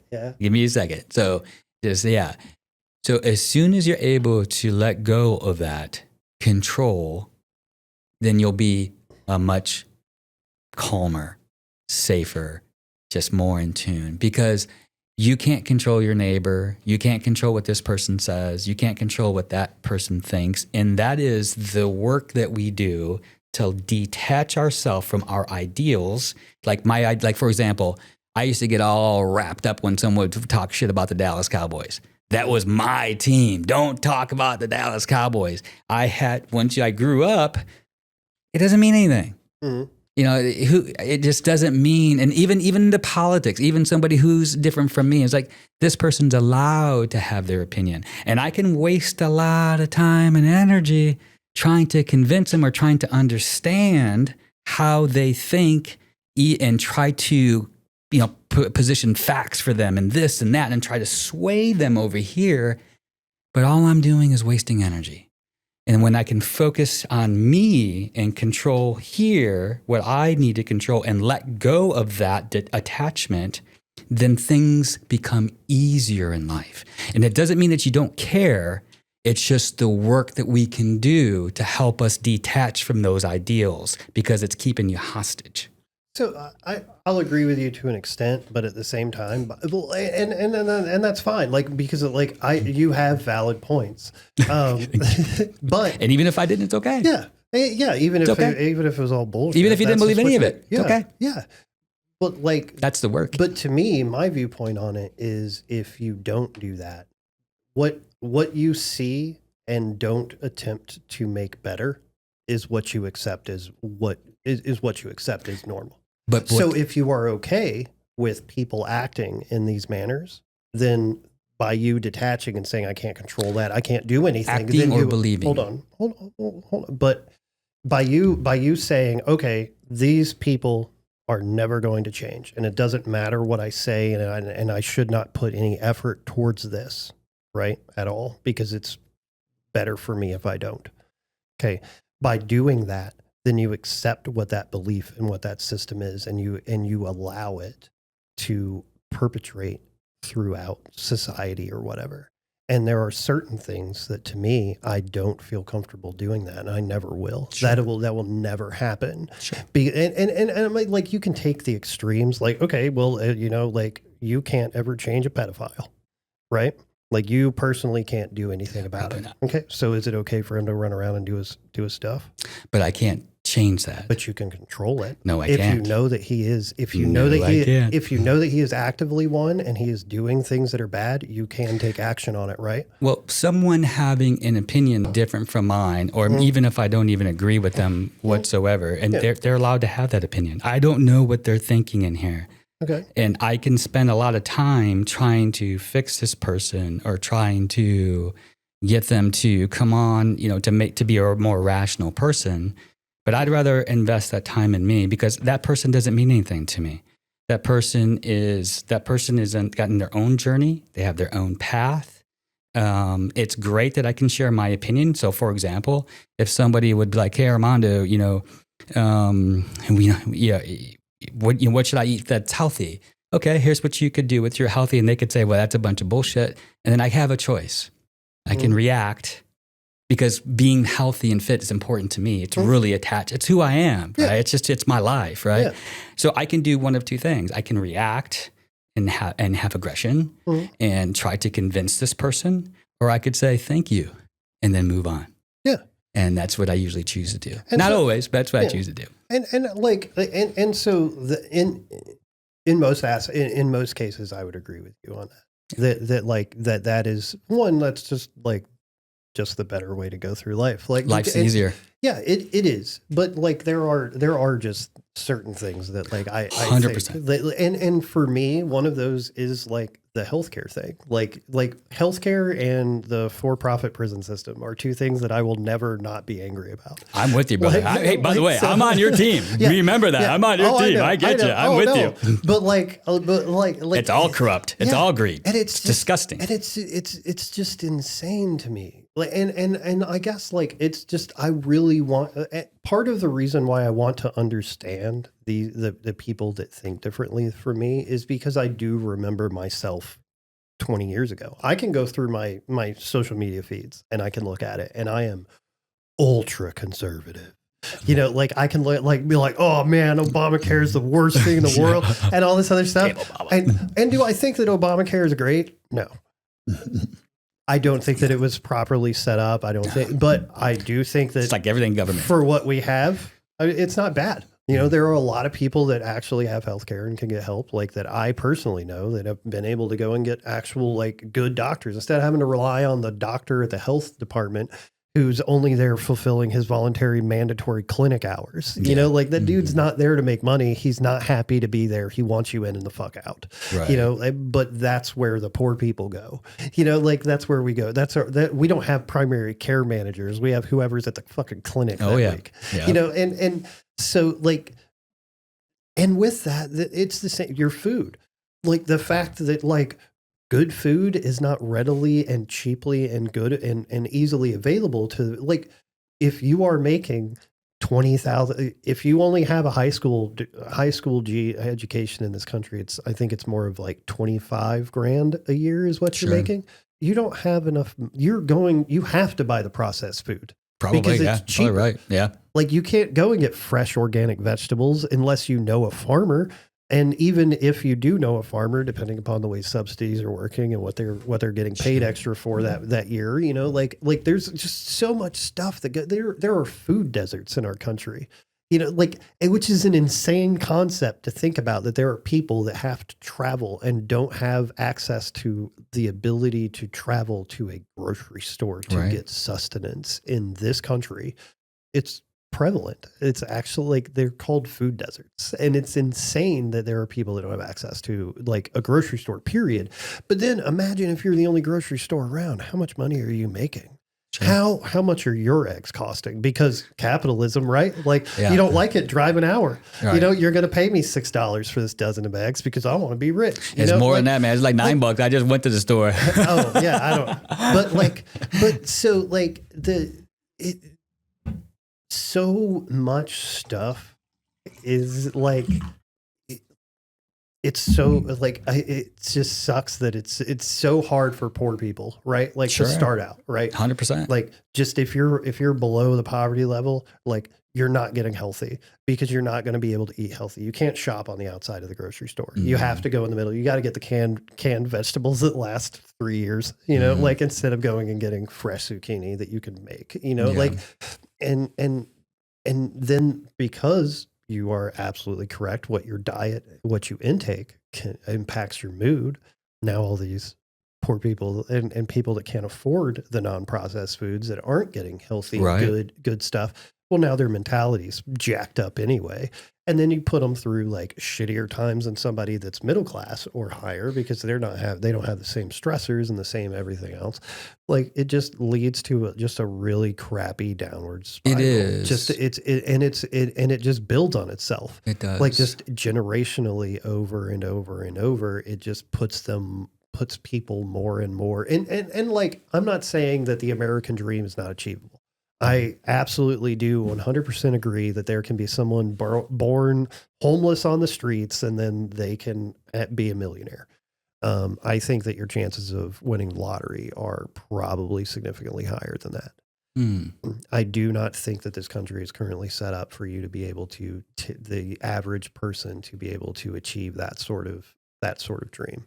It is a different world for sure. It's not the same how when you and I grew up, and these kids have it rough these days. Your dollar's not going as far. I mean, everything for me having that financial background, everything boils back to that.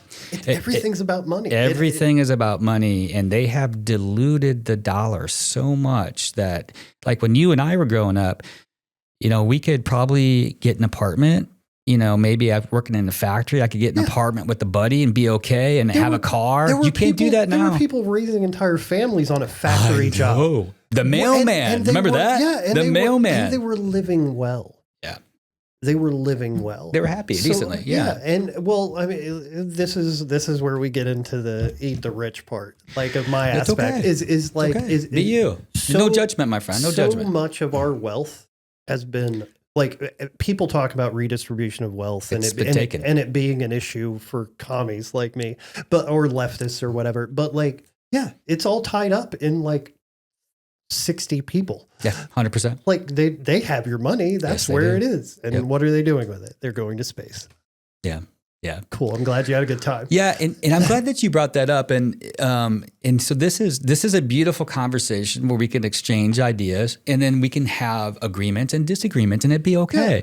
Yeah. And I want to really use this time for the audience to say, hey, this is how just from your words, you're more on the left side. I'm more on the right/middle side, and we can have a conversation, and we can even agree and disagree and be okay. Yeah. And that's the beauty of having these kinds of podcasts and relationships to teach other individuals that, guess what? You don't know it all. I don't know it all. Matter of fact, no one knows what the hell they're doing. We're all in this together. We're figuring out day by day. And it's getting worse every damn day and year in America. Okay, but like, all right. So this is one of the other things that I'm curious about. Like, okay, so sure. do you think that it's legitimately getting worse every day in America, or are those rose-colored glasses of it was better back then? No, I'm wondering, because a lot of people do look at like everything through nostalgia glasses, I guess, and they're like, man, you remember that really cool time we had?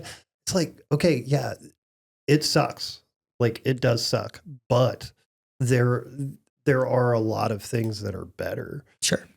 There are a lot of things that are a lot worse, but yeah. Well, I think if you take a look at the current sentiment in America, I think I'll give you my opinion. I do believe that America is a nation in decline for several different reasons. I would agree with you there. And again, but for me, and I'm talking about the people. I'm a lay person. I'm an average person. You're an average person. We're both trying to make it in this world.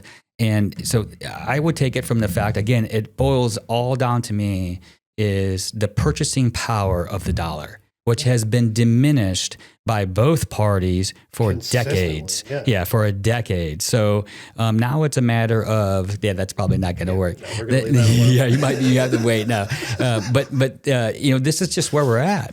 And it's a whole picture, it's a whole concept kind of thing. We've got you have the devaluation of the dollar. We weren't designed to live like this. Human beings were not designed to be on our, we got our mobile phones, we got our emails, I got texts, I got social medias, I got this, I got that. We're supposed to be interactive social creatures. Yeah, it's constant dopamine rush, constant, hey, like after this, well, now I got to run to the editor, now I got to go to Facebook, now I got to do this, now I got to update that, now I got to do this, and all these, so we're just crazy monkeys' minds just going bananas. Meanwhile, the dollar's being devalued to peanuts. The millennials are screwed. Gen Z are screwed. And why? It's because our government, both parties, have printed trillions of dollars, devalued the dollar to 0.03 cents of its original value. So now everyone's like, I've talked to some kids. I go to Starbucks every morning and talk. I remember you telling me about that. And I'm telling you, I talk to these kids. They are struggling. Yeah, they're working 2 jobs, trying to just make it from paycheck to paycheck, car payment, auto insurance, apartment. And they have 2 roommates, sometimes 3. It's never been harder to make it in America. No, and then and that's why I'm saying, like, your chances of achieving the American dream in today's day and age is different. You can probably bank on the lottery being your more sure. And it's there's a combination of stuff that goes with that, and then you get into the go ahead. Yeah, all right. Degree creep. Right? Like, so the for-profit education system, you should not have to have a bachelor's degree to run to work for the Forestry Service, to work at just a place you hand out brochures. You're not doing any conservatory work. You're cleaning bathrooms and you're handing out brochures and making sure they're stocked up. You're not doing anything further than that, but you have to have an environmental science degree for it. That makes no sense at all to me. But it supports the institutions, though. But yeah. I'm being facetious. I'm being facetious. I'm following you. I'm following you. Yeah. But so that in and of itself. Yeah. So now it's a scam. But that job doesn't pay enough for you. So now you're in student debt. Like, you've got all of this debt. You've got all of this other stuff. That's why like I was not in a rush to push my kids out. Is because the way that and then they just get shit on by like the older generations. They get told they're lazy or to like don't eat as much avocado toast and like grab yourself up by the bootstraps and like go to work. Like, dude, they're going to work. Right. They're not only going to work, they're going to work probably more than like when I was growing up, my mom having 2 jobs was rare. Like that was a weird thing for the rest of the people that I lived around. Like my mom even working was weird, much less 2 jobs. And so like, but now that's the standard.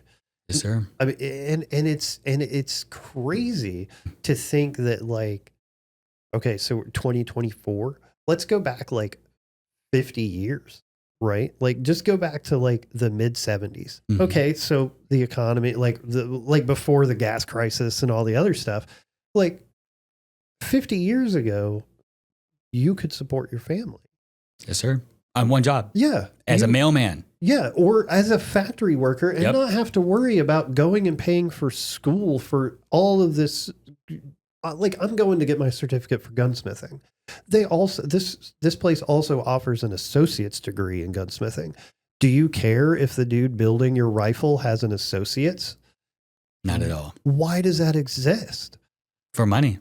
But yeah, and I agree with that's you. That's it. But like, and now everything. It's a scam. Yeah. It's a scam. And everything is for profit, and everything that becomes with once you turn something into for profit, then everybody starts looking at the bottom line. 100%. And the easiest way to do something for the bottom line is cut costs to the producer. Mm-hmm. So like then you start cutting like you start like cutting out like, oh, they don't really need this. They don't really need this. They don't really need this. They're going to pay because they have to have whatever the service is. Like they're going to pay it anyway, so we can charge them whatever we want. Like power companies, sure. Like how much is your power bill? Like that sort of stuff. That to me, like that should be government subsidized. Like everyone should have power and running water. Like we are a first world country. We are we are the world's leading superpower, and there are people that can't flush a toilet. Mm-hmm. Yeah, indeed. And to go along with how much these kids are making these days and the student debt that they have. So I have an acquaintance, and she just told me this a couple of days ago. It's going to blow your mind. Her daughter just finished her master's, $65K, $70K for that master's. Just got a job. Guess how much she's getting paid for her job? 28 a year. 45. 45. Oh, that's better than 45,000 for a master's degree. My niece. It's like, you're kidding me. My niece just finished her master's. The system's broke. Yeah. My niece just finished her master's in social work. She just got a job at one of the federal prisons as a contractor, as a correctional officer, because no one is hiring her as a social worker to pay any, like social workers get paid shit anyway. Right. And you have to have a master's to do most of the work. So she's getting this job at a correctional facility to get her foot into federal employment so that then she can try and transfer, because that's the best place for that. But in the meantime, yeah, she's getting paid like 35 to 40 grand a year. She has a master's that she's not using. Right. Like, so you have a social. That's most of us. Yeah. But especially with stuff like that, like you have a shortage in this country of people that are willing or able to do that job. Why? Because you're not willing to pay them that much. Sure. You're willing to pay your doctor that's over medicating you a shitload, but you're not going to pay the social worker that makes sure your kids are taken care of in school enough money. Yeah. There's all sorts of like little stuff. Like we worry about profit in the wrong places. Sure. Like it's and there that's should why be some kind of different system for the healthcare where they're allowed to make. Again, people are going to be a little iffy because I'm all about capitalism. However, there's something astray in the medical health system and the mental health system as well. Yeah, and both of them, and like our prison system, we said for the for-profit, like the fact that we have like capitalism. It's a business. Capitalism to me is great. Like I love it. I love the concept. There are just certain things that should not be capitalized. Sure. Like, I feel that, like, I don't think that a private company that doesn't actually care about the prisoners should be in charge of rehabilitating them, because they're not. You go to Norway and someplace like that, they put them in a library with a nice trailer, and they meet them. They have group therapy sessions and all this other stuff. They have less recidivism, or they don't have as much turnaround of repeat offenders. Yeah. Recidivism, I think is the word. I can't remember. Yeah, I know what you mean. But like stuff like that, the fact that like we care about the profit that we're okay with the profit that the dude who owns the prison's making. Right. But like, man, we want to let somebody that's trying to help like homeless people make some money. Like, man, screw you. You know, like, I don't understand like how our society, and that's why I agree with you that I mean, all empires decline. And we are a great experiment. Like, nothing like us has been done. And having been literally all around the world, I agree this is the greatest country on earth. And that is why I get so caught up in it, is because like it is. And it has the potential to do so much more for its people if its people would be okay with that. You know, sure. and if we did away with career politicians, if we did, like, that'd be beautiful. There are all of like the fact that like I legitimately at one point, like 15 years ago, was like, man, if I could just run for representative, right? Like, what does it take to get kicked out of House of Representatives? Nobody. Like, how often do you hear about them getting voted out? Right? Like, and it doesn't matter the sort of scandal and stuff that they have going on. They're still going to get voted back in because everybody's going on. Nobody thinks about their representative in the House, and then they get voted on every 2 years. They're like, oh, we're just going to like go down and hit the button. Like, everybody's okay with that. So like, there are people that have spent 40, 50, 60 years. But Josh, I want to give you, so thank you so much. I mean, we're getting close to probably like an hour or 45 minutes, but I want to give you the next 10 minutes. You know, you and I are, you know, we both had our challenges over the last few years. And I honor you for being open and being vulnerable and having the courage to speak your story and try to help other veterans that are going through their different challenges. But I want to give you the floor for a few minutes and say, you know, you're doing the work. You seeked help. Now you've got a supportive partner who's helping you through these trials and tribulations as you get back to being grounded and centered. What would you offer? Or what's the best piece of advice that you would give all the veterans out there who maybe are going through it right now, or just going into like, hey, I'm feeling some anxiety. I might be depressed. Maybe I don't have the energy to get out of bed anymore, and maybe these emotions are just going bananas. What can a veteran do? Honestly, like, be honest. Like, that's the first step. You have to like just realize that that's a true statement. And I don't care how strong you think you are, or like how manly you feel, whatever. Yeah, like I don't care how much you can lift. You know what? Like you're gonna cry, dude. Like, and you just need to be okay with that. Like, and just be honest that you're in pain and that you're hurting and that you can't handle this by yourself. Like, that's okay. Like, mankind we are not made to do things alone. Right. We are a societal species. Yeah, it's like, beautiful. we are not meant to do stuff on our own. We are supposed to, it takes a village to raise, and sure. You know, like there are so many things that you're not alone, and you don't have to be. If you're isolating yourself, stop and go figure out what help looks like for you and go get it. If it is that you need to spend more time in the gym and that lifting and listening to music and getting into bodybuilding or whatever, like you want to go and do competitions and stuff. I got friends that do that. That is what their help looks like. I have other friends that like they started writing.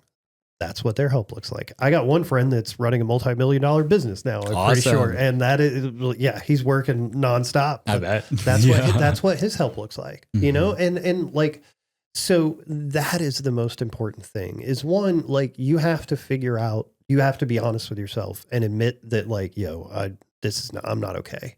You know, because a lot of us will overlook that in ourselves, or we'll project it and we'll blame it on other people. Right. We'll say like, no, this wasn't my fault. I didn't do this. Like, no, man, you did. You did because you're hurting. And so you lashed out in the only way you knew. If I had been honest and I had been open a lot more with my kids and my ex-wife and stuff, I would still be divorced, but I think that it would have gone differently. Sure. If I had been a little bit more open and a little bit more pushy with like, yo, I am not okay. Right. And like made people understand that. Right. Like that's like, don't just take people telling you that because you're a veteran or you're a military or just in general. I don't give a shit if you're a veteran or not. Like it really doesn't matter. If you need to be able to acknowledge and look at yourself and say that you're not okay, and then figure out what help for you looks like. And if you don't, and if your first shot doesn't work, go and try something different, because it might be the 6th, 7th person that you talk to, but that person may be able to talk to you in a way that you understand it. It's the same as teaching. Like I could teach you something and you would not understand it. I can go next door, grab somebody, bring them over here. They could probably say borderline the same words, but you're going to get it because whatever reason that it comes across to you, the way that they're able to project out the information. And like, but the biggest thing is just go and do it. Like sitting around and saying that you're isn't gonna do anything. Right. Knowing that you need to is great, but you got to do something about it. So it's figuring out what it looks like for you, whatever the help is, whether it's therapy, whether it's hiking, whether it's art, like some form of expression to get that out, or whether it's like throwing yourself into a support system, like, but you need these things. Yes. So like, but step one is going and doing it and being honest with yourself. Like those are the two biggest things. If you don't do those, then like you're just going to stew in it. Right. And it's just going to like build and build and build and build until it's too much. Mm-hmm. And then you're going to break. Yeah. And thank you for sharing that, for being courageous and sharing your story and vulnerabilities. And you had mentioned isolation, and that's usually one of the first signs. And that's something that I had gone through as well. It's like, okay, I thought I can do this on my own. I don't need community. And guess what? I failed miserably. Yeah. You need community and isolation. And thank you too for saying like, hey, don't isolate. Get your ass out, find a community, and you're spot on, brother. You need people because people lift people up, and you'll find your tribe, whatever that is. Maybe it's jujitsu, maybe it's going surfing, how like my neighbor goes surfing all the time, or maybe it's something, maybe it's you could be a nerd, play video games, Dungeons and Dragons. There's all Diablo. There's all sorts of stuff out there that gives you that community and that feel of, because like a lot of us struggle, especially when you leave. Feeling of belonging. You don't feel like you belong. Right. You lost the family that you were trauma bonded with, and like it just ripped away from you. Right. And so now who do you like? And you just sit there, and it's isolating is the easiest thing to do. Mm-hmm. It really is. Like it requires no effort. Right. Like, I'll just sit on the couch, watch some TV. Yeah, just won't answer anything. Yeah. Like it doesn't make you don't have to do anything to do it. So it's the easiest answer. Mm-hmm. And so like it's the simple, like, well, I'm shitty. I don't want to be around people. Like, okay. Well, maybe maybe you're shitty, and when you get around people, they'll come up with something that'll make you have a good time. Yeah. Like maybe you'll go for a walk. Maybe you'll go and see a movie that you didn't even know was out. Maybe you'll just go and have a good lunch and have a conversation, have a couple drinks, whatever, or anything, Sure. Like just something to make it to work. Because what I found is like when I began isolating, it wasn't just my mental health that went away. I wasn't showering. There are so many things that when you don't have to get up and deal with people, there's so many other things that you will just be like, well, I don't know, why am I going to have to do that? Right. And then it just used you get downward sick. Spiral. Yeah. You get sick because you're not clean. You get you're not eating healthy because you're not cleaning the house. You're smelly. And then you start to go down this death spiral. And what are you eating? You're eating whatever garbage you can processed foods, ultra processed foods. So they're eating Doritos and drinking soda. Like that's it. Yeah, that's not good. Literally been I have been in that. Okay. Thank you for sharing. Yeah, brother. There's a crazy study, a rat study from Brown University. They drop this rat in a vat of water, and there's a staircase. So it's got to find the staircase. Eventually, it finds a staircase, and it leaves, and everything's cool. Takes the rat, a couple mouse or whatever. Takes a rat, maybe a few seconds, right? Then they feed him the American diet. He can't find his way out. Oh, that's crazy. How much your diet affects up here. And my son told me this too. My son is 28 now. I'm getting to be an old man. Yeah. But my son was speaking to him just it's like three. Bitterable. Yeah, I think it's like seasoned. Yeah. But he was telling me that he doesn't eat a whole lot of bad foods. He's got a great diet. I'm very proud of him. But once in a while he'll have a coffee that has all the Starbucks stuff. Yeah. He's like, Dad, I couldn't even think. My mind was just going in loops. That much sugar puts me. Yeah, like it passes me out. Right, like that level. Like if I go in and get like one of the crazy ones, like I'll drink it, and it could be a huge one. I'll drink it, it tastes great, and then I'll be like, I am tired.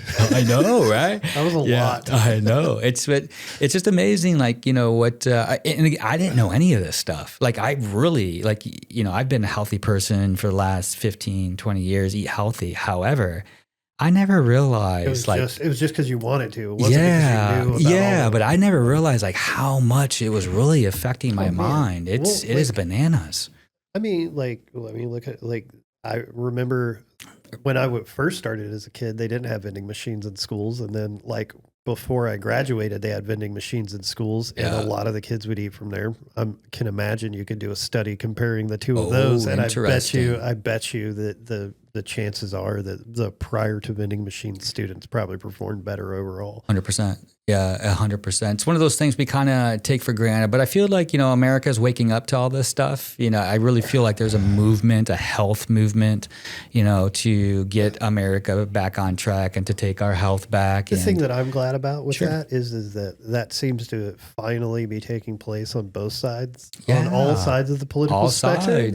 Like before it was hippie dippy shit, right? Dippy. And if you were a hippie dippy shit, like you could only be left wing, right? Like that was your only way. Oh, you want to eat vegetables? You're liberal commie pinko. Like you don't see a lot of hippie conservatives, so you just don't. But I feel like that's a great point. That's a really good. Thank you for bringing that up. That's such a great point. But the fact that like people are now like going like, holy shit, it really does matter. What we eat and what we do. Yeah, 100%. And I think that it is good, and like that goes back to like the whole figure out what's good, what helps for you. Like, hey, I love to cook. I like to cook. So now I look for healthy I make my own taco seasoning and enchilada sauce. I don't buy any of that shit from the house or from the stores. Yeah, I get it. I got a mortar and pestle. Like I go to it, man. Like all of that sort of stuff. I have fun with it.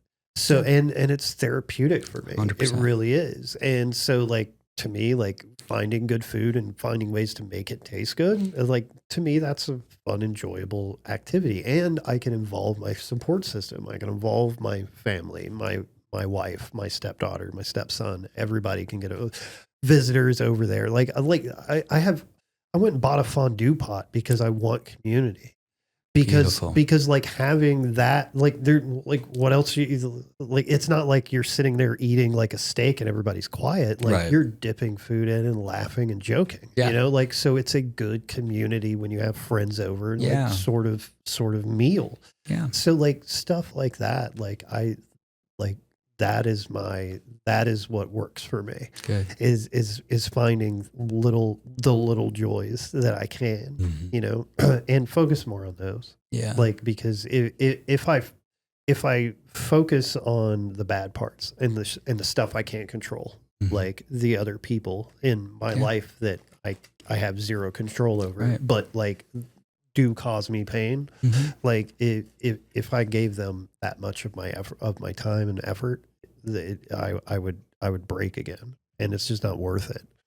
Like the level of pain and problems that it creates for me when I focus on stuff like that, like is just not where it sets me back too far. Right. And like after sitting down with my therapist and stuff and talking through it with her and like just observing myself like over time. It's like I do practice avoidance a lot still, but I mean, my therapist says it's okay because like I'm working on I'm not to those points in my therapy yet. So Sure. hey, avoid the shit out of it all day long. Yeah, when it's the week that I got to write down and read that memory for an hour, then we'll worry about it. So like it's a journey, and it's never going to be the same for any two people. Nope. And it's never going to be the same for you 2 years from now. Right. What's bringing you joy and happiness in this moment right now, 6 months from now, might be the thing that causes you the most stress. Right. And you may not be, might be like, I don't want to do this anymore. Yeah. And that's okay. 100%. Because we grow and we change, and that's all right. Thank you, brother. Yeah, man. Appreciate you sharing all your knowledge and information, and being courageous. And you I want to highlight a couple of things that you said, because I really want to honor you for being here and doing and just laying it out there and being vulnerable, because a lot of people wouldn't do that. So number one is it's like, understanding the fact that, we're all a work in progress. None of us have it figured out, and everyone's process and journey is going to be different. For some, it might be really long, and for others, it might be short. And for others, they might do cooking, and that might be what, their modality that, offsets stress. And for others, it might be breath work, or there is no exercise. Amazing, right? There's no one thing that fits. But, just again, the focus of this was just to highlight the fact that, there is a mental health crisis ongoing, specifically in the veteran community, and in the United States as in total, just in general. Suicide rates are at the highest it's ever been. And I'm a data guy, I happen to remember a lot of data. So for men under 30, the suicide rates have increased 40% since 2020. That is bananas. So we have a men's mental health crisis ongoing as we speak. It's never been harder to make it in this world. The dollar doesn't go as far. Most of these kids have 1, 2, 3 jobs. They're stuck in debt. There's no housing. There's no housing. Grocery prices are out the wazoo.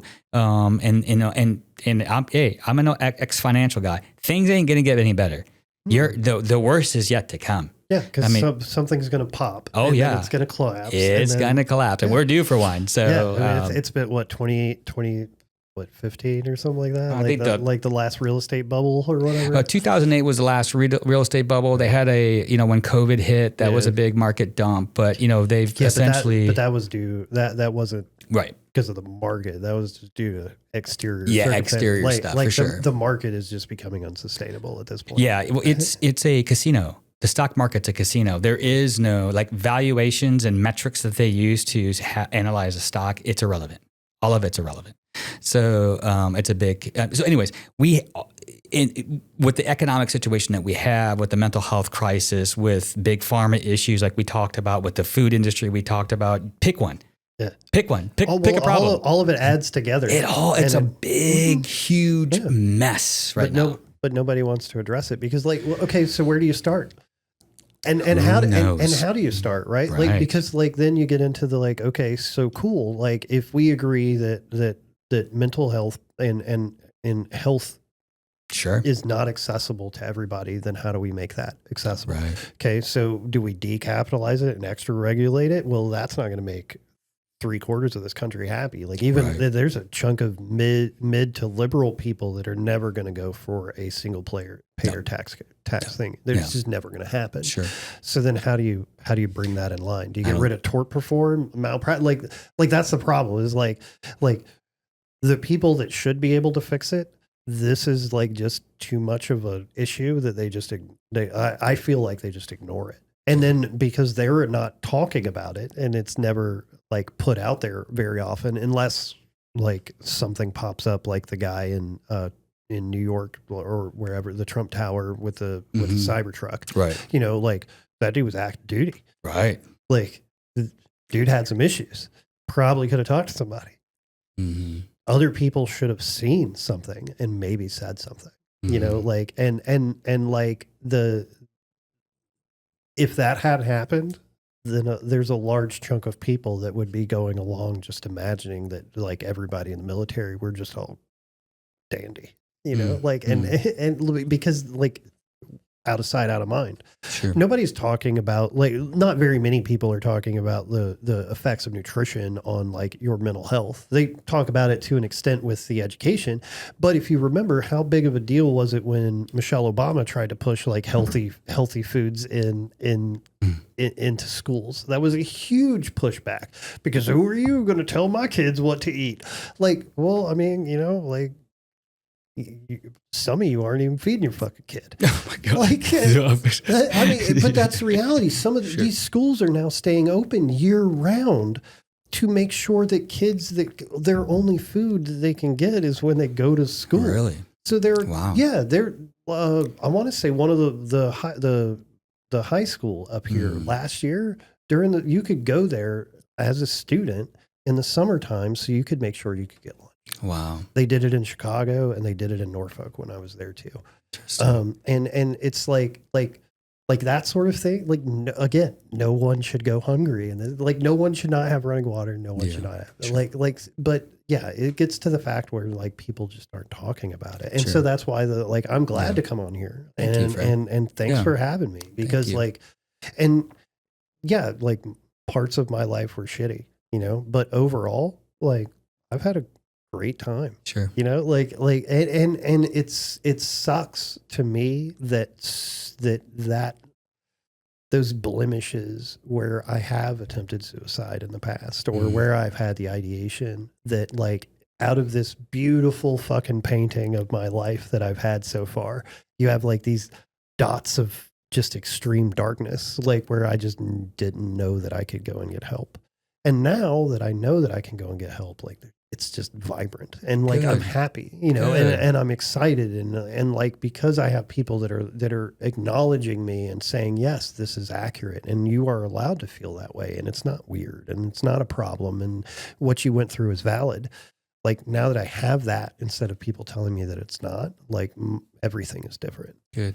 So like finding your support system and finding your help, like that'll get you the rest of the way. And it's so frightening to know that like that 10-minute span of time where like I'm sitting there staring at my pills or whatever, like how much of a difference could that have changed?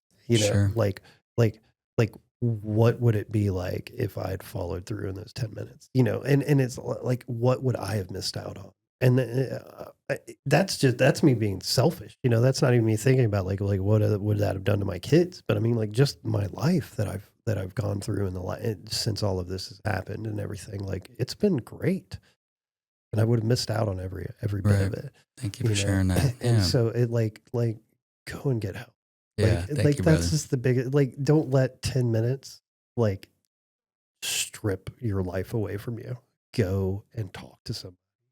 Like the crisis line is open to everybody. It's 988. You can just text the fucking thing, and it doesn't matter who the hell you are.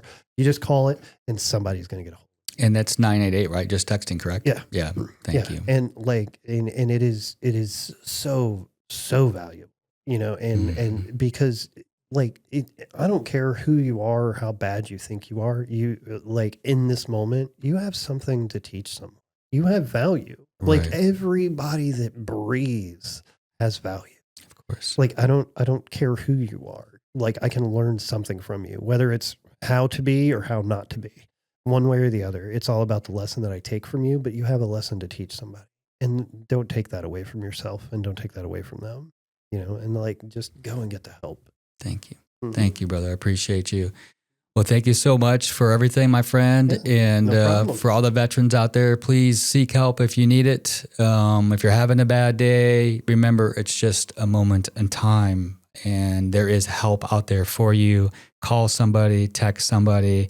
If you happen to be a friend of a veteran, please text them once in a while. Call them, check in on them.